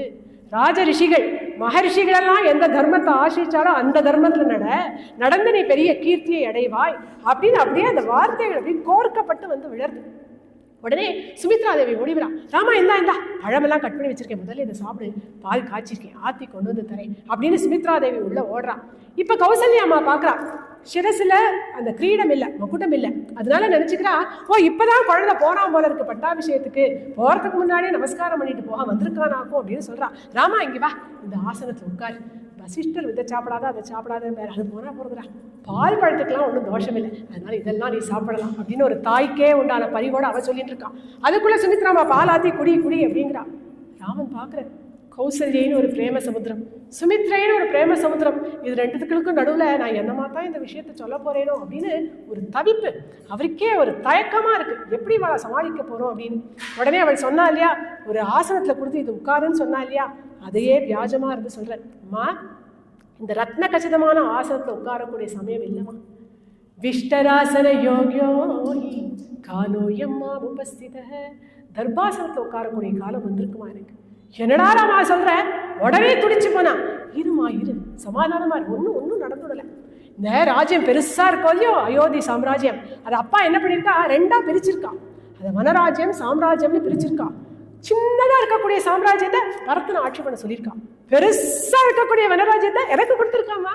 14 வருஷம் போயிட்டு ஓடியே வந்துடுவேன், வெறும் ஜஸ்ட் 14 இயர்ஸ் போயிட்டு இதோ ஓடி வந்துடுவேன். கைகேயி அம்மா 2 வரங்கள் வாங்கிட்டானா, அதனால அப்பா இந்த மாதிரி பண்ணினானான்னு ஒரு விஷயமா சொல்லிட்டு வரத்துக்குள்ள ஒரு கத்தியால ஒரு வாழை மரத்தை கட் பண்ணினா அது எப்படி தடால கீழே விழுமோ அப்படியே கீழே விழுந்துட்டான் கௌசல்யா அம்மா. ராமனும் லக்ஷ்மணும் போய் அவள் ட்ரெஸ்ல இருக்கக்கூடிய அந்த புழுதியெல்லாம் தொடச்சு விட்டு அவளை ஒரு ஆசனத்தை உட்காந்து வச்சு சமாதானப்படுத்துறான். என்னடா ராமா சொல்ற, இதை சொல்றதுக்கா நீ இன்னைக்கு இங்க வந்த? நேத்திக்கு தானடா சொன்னேன் சுகமான புனர்வசு நட்சத்திரத்துல பிறந்திருக்க, எப்பேற்பட்ட பாக்கியம் எனக்கு அப்படின்னு சொன்னேன். இன்னைக்கு உனக்கு பட்டாபிஷேகம் ஆயிடுச்சுன்னா நான் இன்னுமே சந்தோஷமா இருப்பேன், ஆயுசு முழுக்க சந்தோஷமா இருப்பேன் அப்படின்னு நினைச்சிட்டு இருந்தேனேடா. இப்படி ஆயிடுத்தே, என்னுடைய எதிர்பார்ப்பெல்லாம் பொடி ஆயிடுத்து, நான் பண்ணிய பூஜை தபஸ் எல்லாமே விழலுக்கிறது நீரா போயிட்டேடா. ஸ்திரம் வினூனம் ஹிருதயம் மமாயசம் நமித்யதே யத்புதினாவதீர்யதே அனேன துக்கேன தேஹமத்விதம் த்ருவம் யகாலே மரணம் ந வித்யதே. இப்படி காட்டுக்கு போறேன் அப்படிங்கிற விஷயத்தை நீ சொல்லியிருக்கிய, என்னுடைய ஹிருதயமானது இன்னும் அப்படி துண்டு துண்டா போயிருக்க வேண்டாமா, 1000 சுக்கா வெடிச்சிருக்க வேண்டாமா, என் உசிர் இந்நேரம் போயிருக்க வேண்டாமா, என் உயிர் இன்னும் போதையே. அப்ப அப்பேற்பட்ட கல் நெஞ்சா எனக்கு இல்ல, யமபட்டணத்துல கூட எனக்கு இடம் இல்லையா, அந்த யம தர்மராஜன் கூட என் மேல கருணை இல்லையா? ஆமா, யம தர்மராஜா ஒரு வாட்ச் கட்டிட்டு இருப்பான், அவாவா காலம் முடிஞ்சதுக்கு அப்புறம் தான் கூட்டிட்டு போவான். அது வரைக்கும் என்ன மனசு வேதனையோ சரீர வேதனையோ பட்டுதானே ஆகணும். அது என் விஷயத்துல உண்மையா போயிட்டேன். ராமா, இப்படி நீ காட்டுக்கு தான் போகணும் அப்படிங்கிறது உண்மையா இருக்கக்கூடிய பட்சத்துல நீ எனக்கு பிறந்தே இருக்க வேண்டாண்டா. இப்படி நான் மலடி அப்படிங்கிறது ஒரு சோக்கத்தோடயே எனக்கு போயிருக்கும். இப்படி நல்ல சமத்தான குழந்தையா பிறந்து சத்புத்திரனா பிறந்து நானும் உன்னை எப்படி வளர்த்து நீயும் உன்கிட்ட இவ்வளவு பிரியமா இருந்து இன்னைக்கு காட்டுக்கு போறேன்னு சொல்றேன். என்னாலும் உன்னை பிரிஞ்சு இருக்கவே முடியாது ராமா. ஒரு ஐடியா சொல்லட்டுமா? அனுப்ரஜிஷ்யாமி த்வயைவ கௌः சுதுர்பலாவத்சம் திவானுகாங்க்ஷயா. நானும் வந்துடுறேன், உன் பின்னாடியே வந்துடுறேன். ஒரு கண்ணுக்குட்டி முன்னாடி போகும்போது அம்மா அம்மானு கத்தின்ற அந்த பசு எப்படி பின்னாடி போகுமோ, நீ காட்டுக்கு போகும்போது நானும் ராமா ராமானு கத்தின்னு உன் பின்னாடியே வந்துடுறேன்டா ராமா, என்னை விட்டுட்டு போயிடாதரா, என்னால இங்க இருக்கவே முடியாது, நீ இல்லாம என்னால உயிரே தரிக்க முடியாது அப்படின்னு தவிச்சு அழுதுட்டு இருக்கக்கூடிய கௌசல்யா அம்மாவை லக்ஷ்மண சுவாமி பார்க்கிறேன். அவரால் இனிமே பொறுமையா இருக்க முடியல. உடனே ஒரு கோபம் வந்தது. லக்ஷ்மண சுவாமியை கோபிஷ்டம் நம்ம யாரும் நினைக்கவே கூடாது. முதல்ல அதை நம்ம நல்லா புரிஞ்சுக்கணும். லக்ஷ்மணருக்கு தன்னை பத்தி எந்த கவலையுமே கிடையாது. அவருக்கு எல்லாமே உலகமே ராமன் தான். ராமனுக்கு யாராலையாவது ஏதாவது ஆபத்து வந்தாலோ இல்ல ஆபத்து வந்ததுன்னு இவருக்கு தோணினாலோ உடனே அந்த கோபம் வரும். அவருக்கு ராமனுக்கு கவச்சம் போல இருக்கக்கூடியவர் லக்ஷ்மணன். அதனால இங்க தசரத சக்கரவர்த்தி இப்படி ஒண்ணு பண்ணிவிட்டாரு. தன் அப்பாவா இருந்தாலுமே ராமனுக்கு இப்படி ஒரு ஆபத்தை விளைவிக்கலாமா? உடனே கம்பீரமா கர்ஜிச்சார். அம்மா நீங்க எதுக்கு கவலைப்படுறீங்க? இந்த லக்ஷ்மணன் இருக்கும்போது நீங்க எதுக்கு அழணும்? தேவகல்பம் ருஜும் தாந்தம் ரிபூணாம விவத்சலம் அவேக்ஷமானஹ கோதர்மம் த்யஜேத் புத்ரம் அகாரணாத். எப்பேற்பட்ட அண்ணா, தேவனுக்கு துல்லியமான அண்ணா. ருஜும், ருஜும்னா கபடமே இல்லாதவர். தாந்தம், இந்திரியங்கள் எல்லாம் ஜெயிச்சவர். ரிபூணாம விவத்சலம், பக்தவத்சலன் கேள்விப்பட்டிருக்கோம். சத்ருக்கள் கிட்ட கூட வாத்சல்யமா இருக்கக்கூடிய எங்க ராமண்ணாவை எப்படி இவர் தியாகம் பண்ணலாம்? எப்படி காட்டுக்கு போன அப்பா சொல்லலாம்? அப்பாவுக்கு வயசாயிடுச்சு, அதனால புத்தி பேரலிச்சு போயிடுச்சுன்னு நல்லா தெரியுது. நீங்க கவலைப்படாதீங்க. வயசான அப்பாவையும் கைகேயி அம்மாவையும் ஒரு ரூம்ல போட்டு பூட்டி வச்சு விடுறேன். நம்ம நடத்தி விடலாம் ராமண்ணாவுடைய பட்டாபிஷேகத்தை. அது முடிஞ்சதுக்கு அப்புறம் அவளை ஓபன் பண்ணி விட்டு விடலாம் அந்த ரூமை. என்ன நடக்கிறது அப்படிங்கிறத பார்க்கலாம்.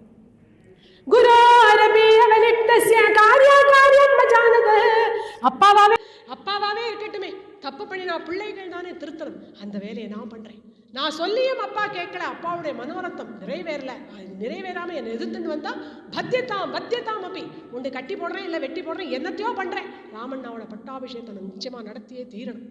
தீப்தமக்னிம் மரண்யம் வா யதி ராமஹ பிரவேக்ஷதி பிரவிஷ்டம் தத்ர மாம் தேவி த்வம் பூர்வம் அவதாரய. கொழுந்து விட்டு எரிகின்ற அக்னியாகட்டும், கொடூரமான காடாகட்டும், எதுவா இருந்தாலும் ராமண்ணா உள்ள போறதுக்கு முன்னாடி நான் பிரவேசிச்சுடுவேன். நான் பிரவேசிச்சு கவச்சம் போல இருப்பேன் ராமண்ணாவுக்கு. ராமனுக்கு ஒரு ஆபத்து வராதுமா, நீங்க கவலைப்படாதீங்க. நிர்மனுஷ்யாமி மாம் தேசாம் அயோத்யாம் அனுஜர்ஷப கரிஷ்யாமி ஷரைஸ்தீக்ஷ்ணைஹ யதி ஸ்தாஸ்யதி விப்ரியே. அண்ணா, உங்க பட்டாபிஷேகத்தை எதிர்த்து இந்த அயோத்தியில யார் வந்தாலும் அத்தனை பேரையும் என்னுடைய தீக்ஷ்ணமான அம்புகளால் அப்படியே வதம் பண்ணிடுறேன். நான் கவலையப்படாதேங்கோ, உங்களுடைய பட்டாபிஷேகத்தை நடத்தியே தீருவேன் அப்படின்னு கம்பீரமா கர்ஜனை பண்ற லக்ஷ்மணன். ராமர் பார்த்தார். சோகமே உருவா இருக்கக்கூடிய கௌசல்யா அம்மா, கொதிச்சு அழக்கூடிய லக்ஷ்மணன், இவா ரெண்டு பேரையும் பார்த்து ரொம்ப அழகா பேசுறேன். என்னால அப்பா கிழிச்ச கோட்டை தாண்ட முடியாது. அப்பா சொல் பேச்சை கேட்டு என்னால் அதை மீறி நடக்கவே முடியாது. தர்மோ ஹி பரமோ லோகே தர்மே சத்யம் பிரதிஷ்டிதம் தர்ம சம்ஸ்ருதமே தச்ச பிதுர்வச்சனம் உத்தமம். அப்பா சொல் தான் முக்கியம். அப்பாவுடைய சத்தியத்தை காப்பாற்றுறது தான் முக்கியம். இப்போ நான் என்ன பண்ண போறேன்? என்னவோ நான் யாரும் பண்ணாத ஒரு விஷயத்தை பண்ண போறது கிடையாது. நம்ம மூதாதையர்கள் பரசுராமர் பித்ருவாக்கிய பரிபாலனார்த்தம் பண்ணலையா? நேதிக்கு பார்த்தோமே, சகரகுமாரர்கள் 60,000 பேரும் அப்பா சொன்னதை கேட்டுட்டு போலியா? அதுபோல அப்பா சொன்னதை கேட்டுன்னு ஒரு 14 வருஷம் கண்டிப்பா அப்பாவுடைய சத்தியத்தை நம்ம எல்லாருமே காப்பாற்றி ஆகணும். அம்மா त्वया मया च वैदेह्या लक्ष्मणेन सुमित्रया पितुर्नियोहे स्थातव्यं एष धर्मः सनातनः. அம்மா, நீ, நான், சீத்தை, சுமித்ரை, லக்ஷ்மணன், நம்ம 5 பேருமா சேர்ந்து அப்பா பண்ணின சத்தியத்தை காப்பாற்றியே ஆகணும். அப்பாவுக்கு இப்போ ஒரு கவலை, எங்கே நான் அப்பா பண்ணின சத்தியத்தை காப்பாற்றாமல் போயிடுவேணும் அப்படின்னு. அந்த கவலையை நான் கண்டிப்பாக அப்பாவுக்கு கொடுக்கவே மாட்டேன். நீங்களாம் நான் ஒரு விஷயம் நல்லா புரிஞ்சுக்கணும். அசங்கல்பிதமேவேஹ யத் அகஸ்மாத் பிரவக்ஷதே யதா ஆரம்பமாரப்தம் நனு தெய்வஸ்ய கர்மதத்.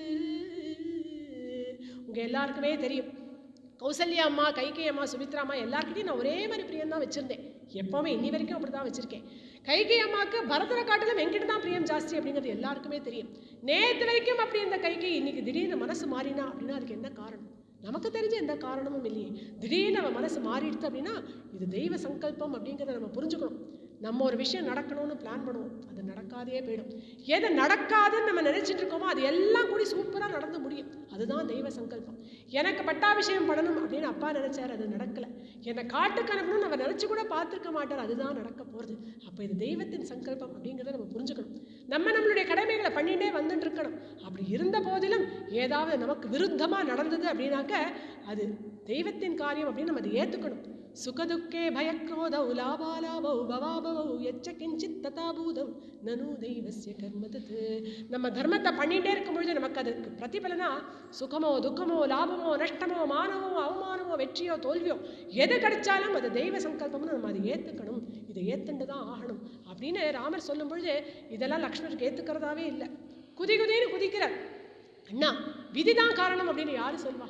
கையால் ஆகாதவன் தான் சொல்லுவான், இல்லை பாகவதாள் சொல்லுவா இது சிவனோட காரியம், இது நாராயணன் காரியம் அப்படின்னு அவள் சொல்லுவா.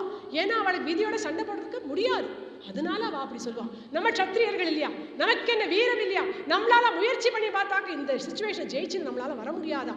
நான் உதாரணம் கொடுக்கட்டுமா? நீங்கள் சகரகுமாரர்களை சொன்னேன், பரசுராமரை சொன்னேன், நான் கொடுக்குறேன் 3 உதாரணம் கொடுக்குறேன். விஸ்வாமித்திரருக்கு அவருடைய லலால் ரிப்பீட் சத்திரியனா இருக்கணும் அப்படிங்கிறது. ஆனால் அவர் என்ன பண்ணினார்? சிறந்த தபசுகள் எல்லாம் பண்ணி அவரே பிரம்ம ரிஷியா மாறலையா? முயற்சியினால அவருடைய விதியவே அவர் மாற்றி அமைச்சுடலையா? சத்தியவான் பின்னாடி சாவித்ரி போனாலே, சத்தியவான் உயிர் போனதுக்கு அப்புறமா யம தர்மராஜா பின்னாடியே போனாலே, என் பர்த்தாவுக்கு உயிர் போயிடுத்து அப்படின்னு விட்டுடலையே. விடா முயற்சினாலே தன்னுடைய பாத்தியவிரத்தினால யமன் பின்னாடி போய் தன் பர்த்தா உயிரையே மீட்டு வந்தாலே, இது முயற்சி கிடையாதா? மார்க்கண்டேயன் ஒரு 16 வயசு குழந்தை, அவனுக்கு காலம் முடிய போகிறது அப்படிங்கிறத தெரிஞ்சுட்டு யம தர்மராஜா பாசக்கயிறு எடுத்துன்னு வந்தார். சிவலிங்கத்தை இறுக்கி கட்டின்ட்டான் அந்த குழந்தை. பாசக்கயிறை போடும்போது சிவலிங்கத்தின் மேலும் சேர்ந்து அந்த பாசக்கயிறு விழுந்தது. எனக்குமாடா பாசம் அப்படின்னு அந்த சிவபெருமான் அந்த யம தர்மராஜாவை ஒரு உதச்சுட்டும் இந்த மார்க்கண்டேயனுக்கு நீ சிரஞ்சீவியா இருக்க அப்படின்னு ஆசீர்வாதம் பண்ணலையா? அப்ப அந்த மார்க்கண்டேயன் சிவபக்தி பண்ணி அந்த விதியை ஜெயிக்கலையா? முயற்சி திருவினையாக்கும் அப்படிங்கிறதுக்கு இதெல்லாம் உதாரணம் இல்லையா? அண்ணா என்னுடைய தீக்ஷ்ணமான பானங்கள் எல்லாம் சும்மா வெறும்னு இருக்கு அப்படின்னு நினைச்சுக்காதேங்க. நசோபார்த்தா விமௌ பாஹு நதனுஹு பூஷணாயமே நாசிரா பந்தனார்த்தாய நசராஹ ஸ்தம்பஹேதவ. என்னுடைய இந்த புஜங்கள் வெறும் அலங்காரம் பண்ணிக்கிறதுக்கு இருக்குன்னு நினைச்சிட்டு இருக்கேடா? கையில வச்சுட்டு இருக்கேனே இந்த வில், இது வெறும் எனக்கு என்ன பூஷணமா? என் இடுப்புல வச்சுட்டு இருக்கேன் இந்த கத்தி, என்னை கட்டிக்கிறதுக்கு நினைச்சிட்டு இருக்கேடா? என் அம்பூரா துணிகள்ல இருக்கக்கூடிய அந்த பானங்கள் எல்லாம் வெறும் நட்டு வச்சுக்கிறதுக்கா? இல்ல அண்ணா, இதெல்லாம் எதுக்கு தெரியுமா? உங்களை கட்சி கட்டிண்டு யார் எதிர்த்துண்டு வராளோ அத்தனை பேரையும் எதிர்த்துண்டு சண்டை போட்டு அவளை ஜெயிச்சுண்டு உங்களை காப்பாத்துறதுக்கு தான் அண்ணா இதெல்லாம் வச்சுட்டு இருக்கேன் அப்படின்னு இப்படி கம்பீரமா லக்ஷ்மணர் பேசுறாரே. கண்கள் கலங்கிறது, கண்கள் செவக்கிறது, அழுதுண்டே பேசுறாரு. இதெல்லாம் ஐயோ எங்க ராமண்ணாக்கு இந்த நிலைமை வந்துட்டே, இப்படி ஒரு அநீதி ஏற்படுறதே, அவருக்கு உரிமையான ராஜ்யம் அவருக்கு கிடைக்காம போயிடுத்தே அப்படின்னு அந்த தவிப்பில் பேசுறது ராமனுக்கு புரியுது. உடனே லக்ஷ்மணன் கிட்ட வந்தார், தலைவரையை கொடுத்தார், கண்ணெல்லாம் தொடச்சு விட்டார். அழாதடா லக்ஷ்மணா, இவ்வளோ கோவப்படாதே, எனக்கு எதுவும் தப்பு ஒன்றும் நடந்துடல, அதர்மம்னு நீ முதல்ல இதை நினைச்சுக்காதே. தர்மம் ஆசிரிய மா தைக்ஷ்ணியம் மத் புத்திம் அனுகம்யதாம். கோவப்படாதே, என்ன பின்தொடர்ந்து வா, எப்பவும் நான் என்ன சொல்கிறேனோ அதை கேட்டுதானே நடப்பேன், இப்பவும் அது போல் அமைதியாக என் பின்னாடி வா அப்படின்னு ராமன் சொன்னால உடனே அடங்கிட்டான். இப்போ கௌசல்யாமா சொல்கிறா, சரிடா ராமா, நீ காட்டுக்கு போகிறது உறுதி எடுத்து அப்படிங்கிறது எனக்கு புரிஞ்சுடுத்து. என்னையும் கூட்டிகிட்டு போனதானே சொல்கிறேன், நான் வேற ஒன்றும் கேட்கல. நீ காட்டுக்கு போகாதன்னு நான் தடுக்கலையே, நீயும் போ, என்னையும் கூட்டிகிட்டு போ. இந்த லோகத்தில் அயோத்திக்கு ராஜாவாக இருந்த லோகத்தையே பரிபாலிக்கக்கூடிய உனக்கு என் ஒருத்தையை வச்சு காப்பாற்ற முடியாதா? துரோவபாரமா ரகுராமா புவனமெல்ல நீவை நன்னோகனி. என் ஒருத்தையை காப்பாற்றுறது உனக்கு கஷ்டம் இல்லைன்னு எனக்கு தெரியும், நானும் வரேன்னு தானே சொல்கிறேன். அவளுக்கு அழகாக சொல்கிறார் ராமன், அம்மா அப்பா ஏற்கனவே என்னை விட்டு பிரிஞ்ச சோகத்தில் இருக்கான், நான் காட்டுக்கு போகிறதுக்கு தான் காரணம் அப்படின்னு இந்த குற்ற உணர்வேட அப்பாவை போட்டு கொல்றது. இந்த மாதிரி கஷ்டத்தில் அப்பா இருக்கும்பொழுது நீ அப்பாவை விட்டுட்டு வரலாமா? எப்பேற்பட்ட விரதங்கள் எல்லாம் அனுசரிச்சுட்டு உபவாசமெல்லாம் இருக்கக்கூடிய ஒரு பெண்மணி அவள் ஆத்துக்காரர் கஷ்டப்பட்டு இருக்கும்பொழுது விட்டுட்டு வந்தா அவளுக்கு ஸ்வர்க்கமே கிடையாது, அவளுக்கு பாப்பகதி தான் கிடைக்கும். இதுவே அவள் ஆத்துக்காரரை ஆசிரியிச்சுட்டு அனுசரிச்சுட்டு அவளுக்கு சுஷ்ரூஷை பண்ணிட்டு இருக்கக்கூடிய ஒரு பெண்மணி கோவிலுக்கே வரலைனாலும் சரி, வேறு சாதுக்களெல்லாம் நமஸ்காரமே பண்ணலைனாலும் சரி, ஆத்துக்காரை கவனிச்சுண்டா அப்படிங்கிறதுனாலே அவருக்கு ஸ்வர்க்க கதி கிடைக்குங்கிறது உனக்கு தெரியாதாமா? இதுதானே ஸ்திரீ தர்மம். அதனால அப்பா விட்டுட்டு வராது, நீ அப்பாவோட இரு, 14 வருஷம் தானே, 14 நிமிஷமாக ஓடி போயிடும், இதோ போயிட்டு இதோ வந்துடுவேன் அப்படின்னு அவள் அம்மாவை சமாதானப்படுத்துறார். பக்கத்தில் உட்காந்துட்டு தடவி கொடுத்து அவள் அம்மா கிட்ட பேசும்பொழுது ஆச்சரியப்பட்டா கௌசல்யா, எனக்கே என் புள்ள ஸ்ரீ தர்மத்தை எடுத்து சொல்கிறானே அப்படின்னு ஆச்சரியப்பட்டு இப்போ ரொம்ப அழகாக கௌசல்யை சொல்கிறான், ராமா உன்னை காட்டுக்கு போகாதேன்னு என்னால் சொல்ல முடியல, நீ காட்டுக்கு போகிறதுக்கு உங்கள் அப்பாவே காரணமாயிட்டான், உனக்கு உண்டான ராஜ்யமும் உனக்கு இல்லைன்னு ஆயிடுத்து, உங்கள் அம்மாவும் உன்னை கைவிட்டேன், உங்கள் அப்பா உன்னை கைவிட்டா, உன் ராஜ்யமும் உன்னை கைவிட்டது.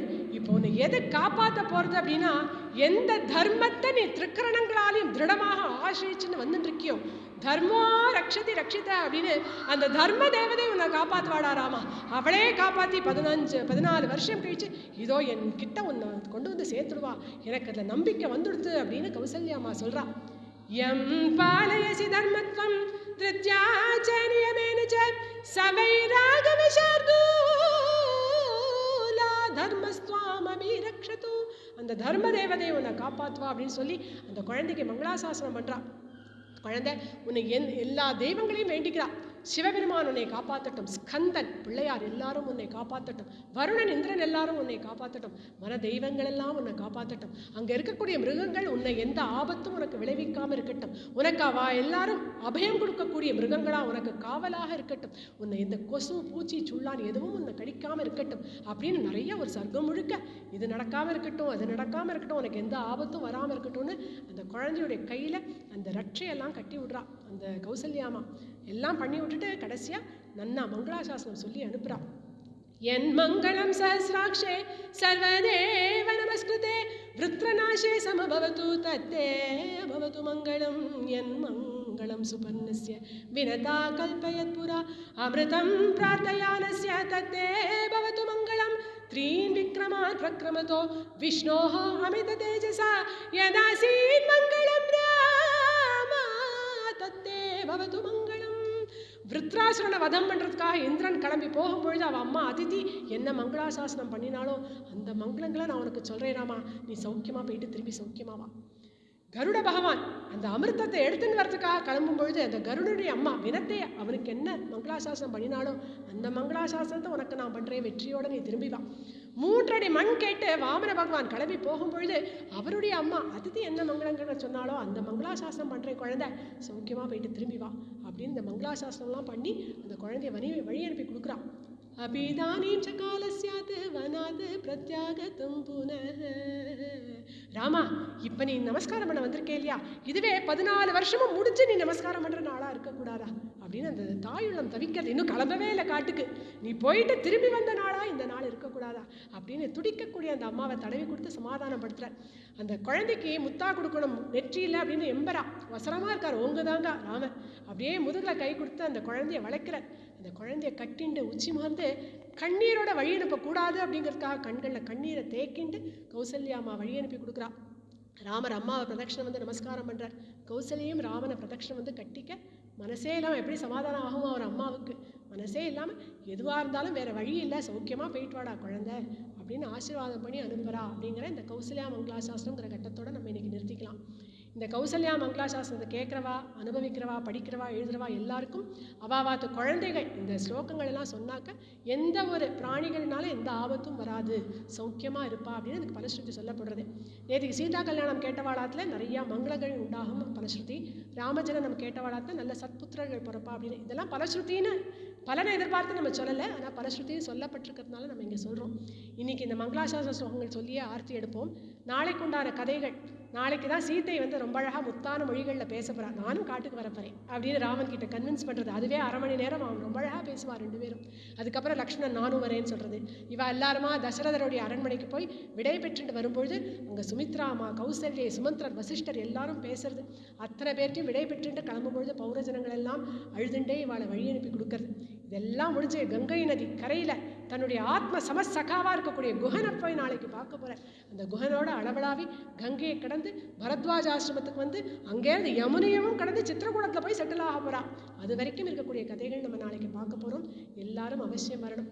இன்னையை விட நாளைக்கு இன்னும் நன்னா இருக்கும், நாளையை விட நாளைக்கு இன்னும் நன்னா இருக்கும்.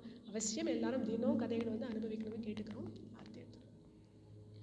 என் மங்களம் சஹஸ்ராட்சே சர்வதேவ நமஸ்கிருதே விருத்ரநாசே சமபவது தத்தே பவது மங்களம். என் மங்களம் சுபர்ணஸ்ய வினதா கல்பயத் புரா அமிர்தம் பிரார்த்தயானஸ்ய தத்தே பவது மங்களம். த்ரீன் விக்ரமான் பிரக்ரமதோ விஷ்ணோஹ அமித தேஜசா யதாசீன் மங்களம் ராமா தத்தே பவது மங்களம். தத்தே பவது மங்களம். தத்தே பவது மங்களம். जानकीकान्तस्मरणं जय जय राम राम कौसल्या माता की जय।